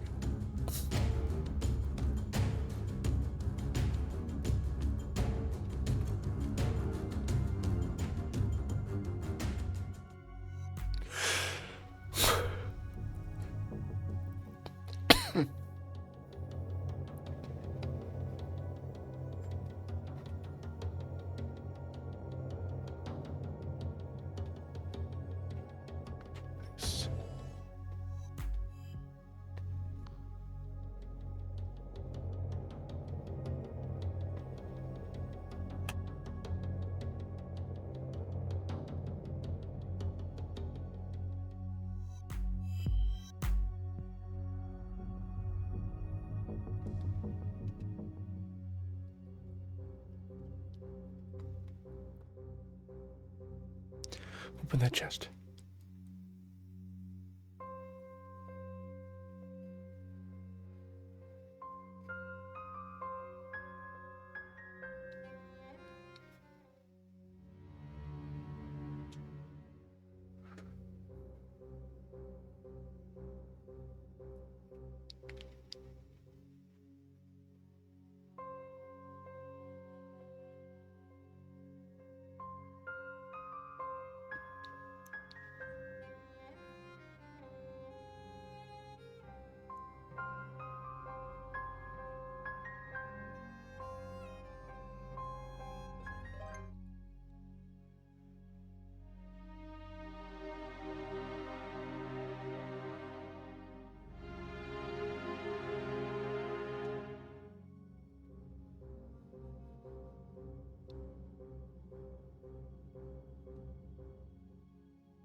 2 people exposed.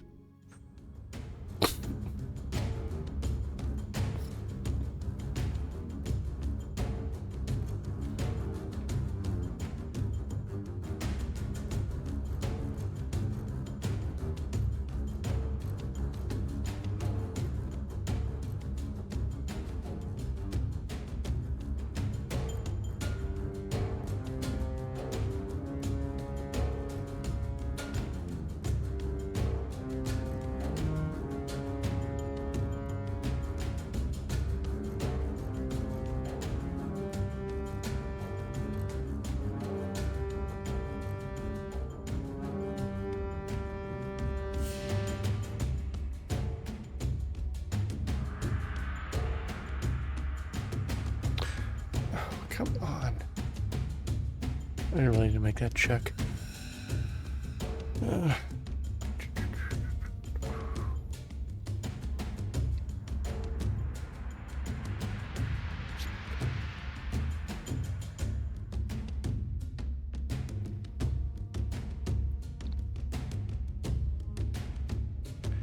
don't think it matters if you're slept. Because it still call new slimes.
Never-ending slimes.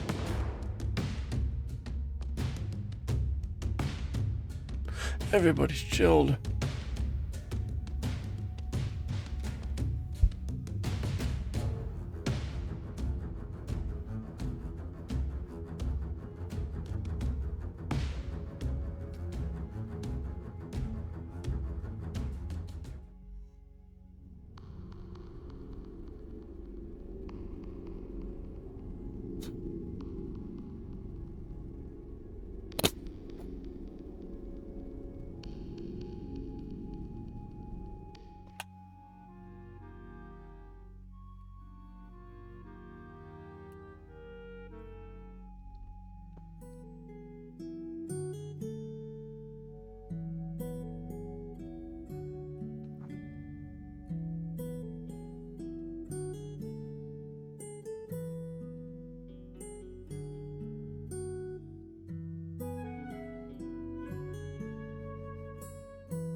Stop that.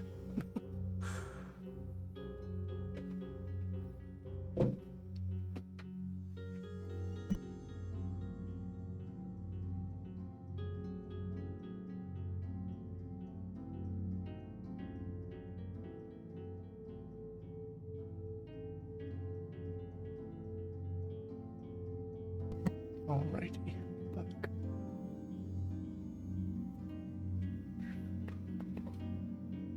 Let's go to town. Can't use the secret. There we go.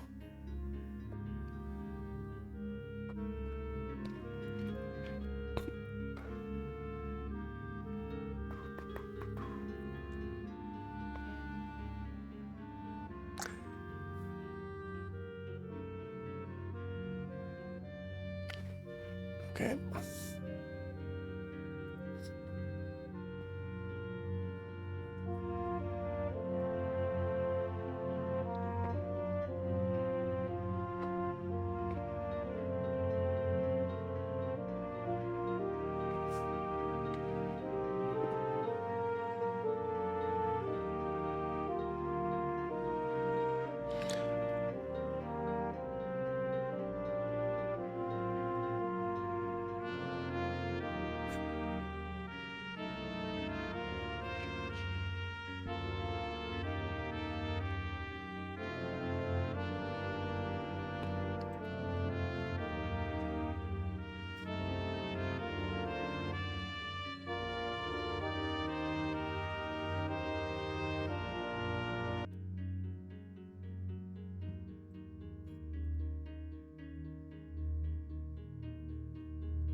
Alrighty. I think I should be doing it for the stream this evening. Worked on some traps. Trying to use the existing conditions and effects.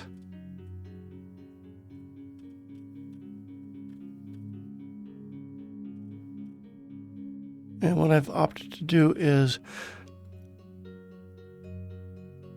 use conditions to supply data for things that are happening. And then, for example, the generation of the trap. It's going to set a data point.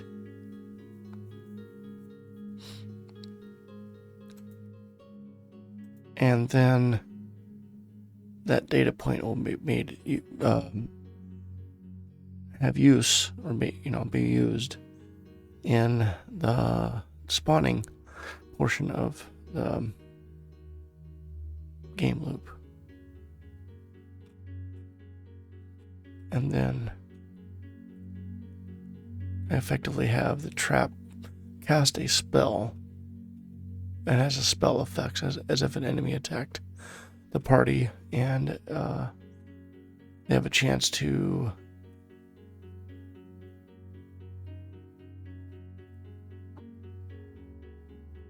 resist it.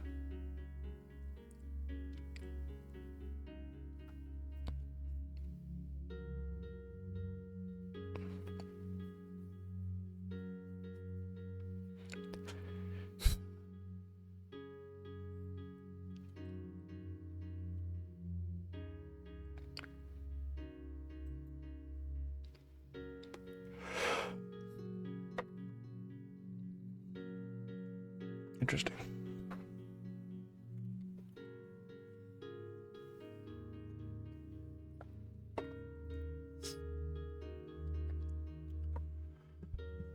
All right, well, I certainly thank you for spending about 4 hours with me, going through some code and me just trying to muddle my way through this.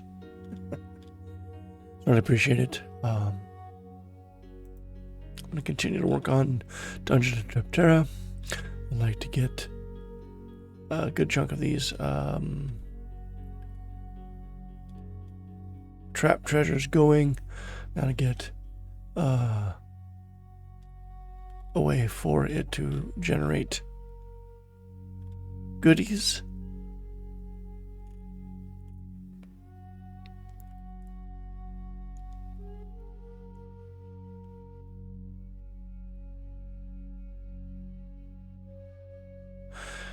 And then with that,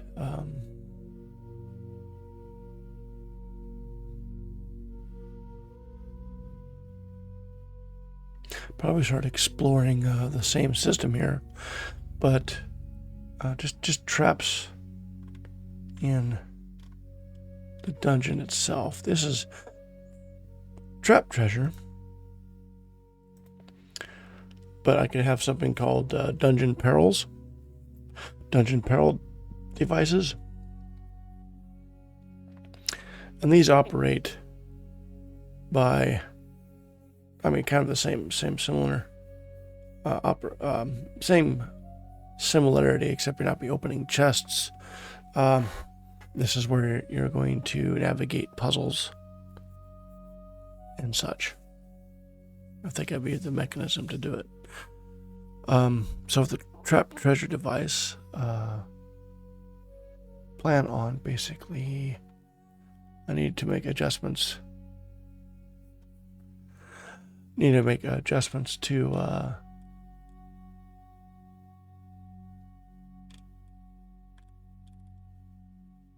the maze generation and put in a odds of generating a trap treasure.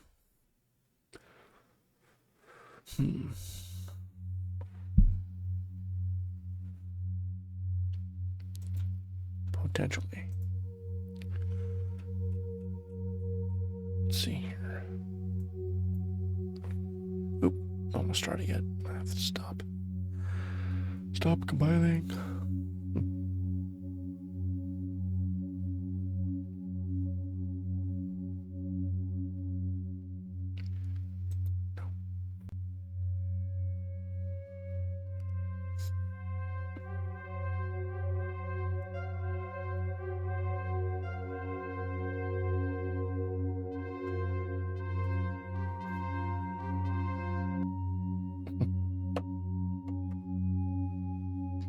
What has happened?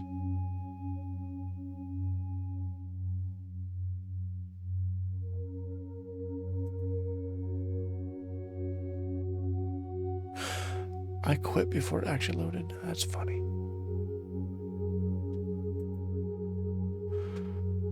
I'll need to capture that error later. Alright, let's unlock treasure chests.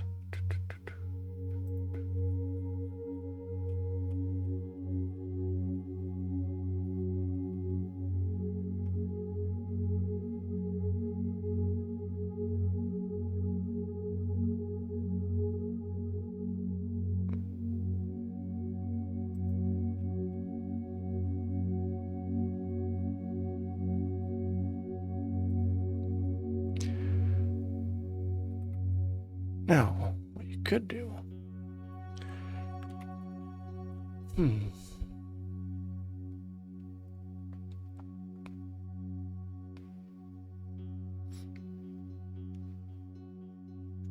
Could do this.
really don't know the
saving it.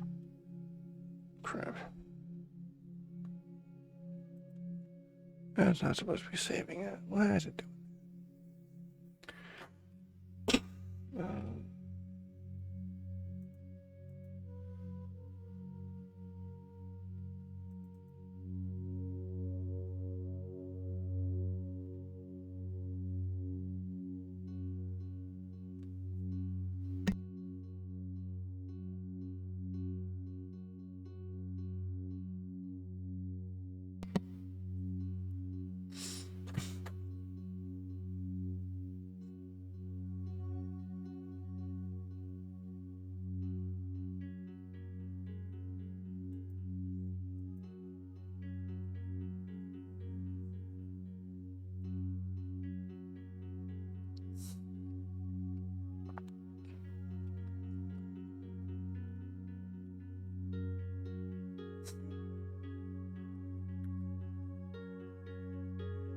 Well, let's see.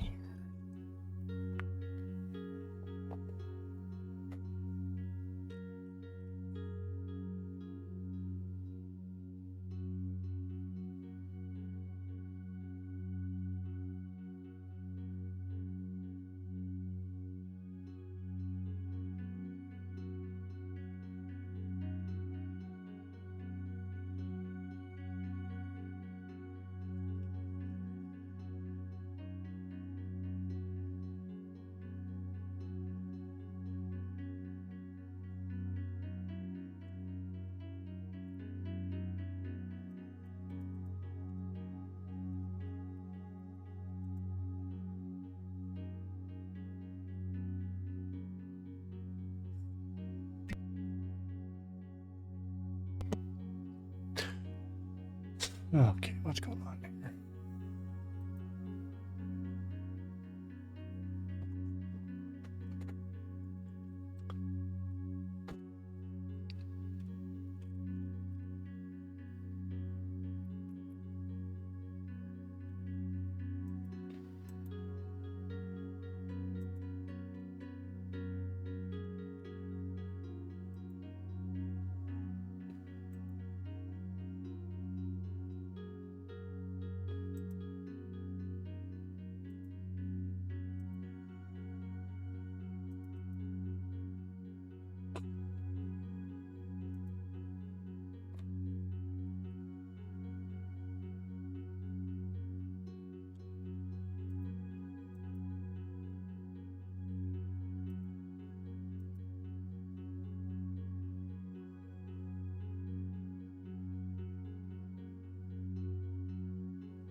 Not what I wanted.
All right, that will do it for today. Thank you so much for being here. Or maybe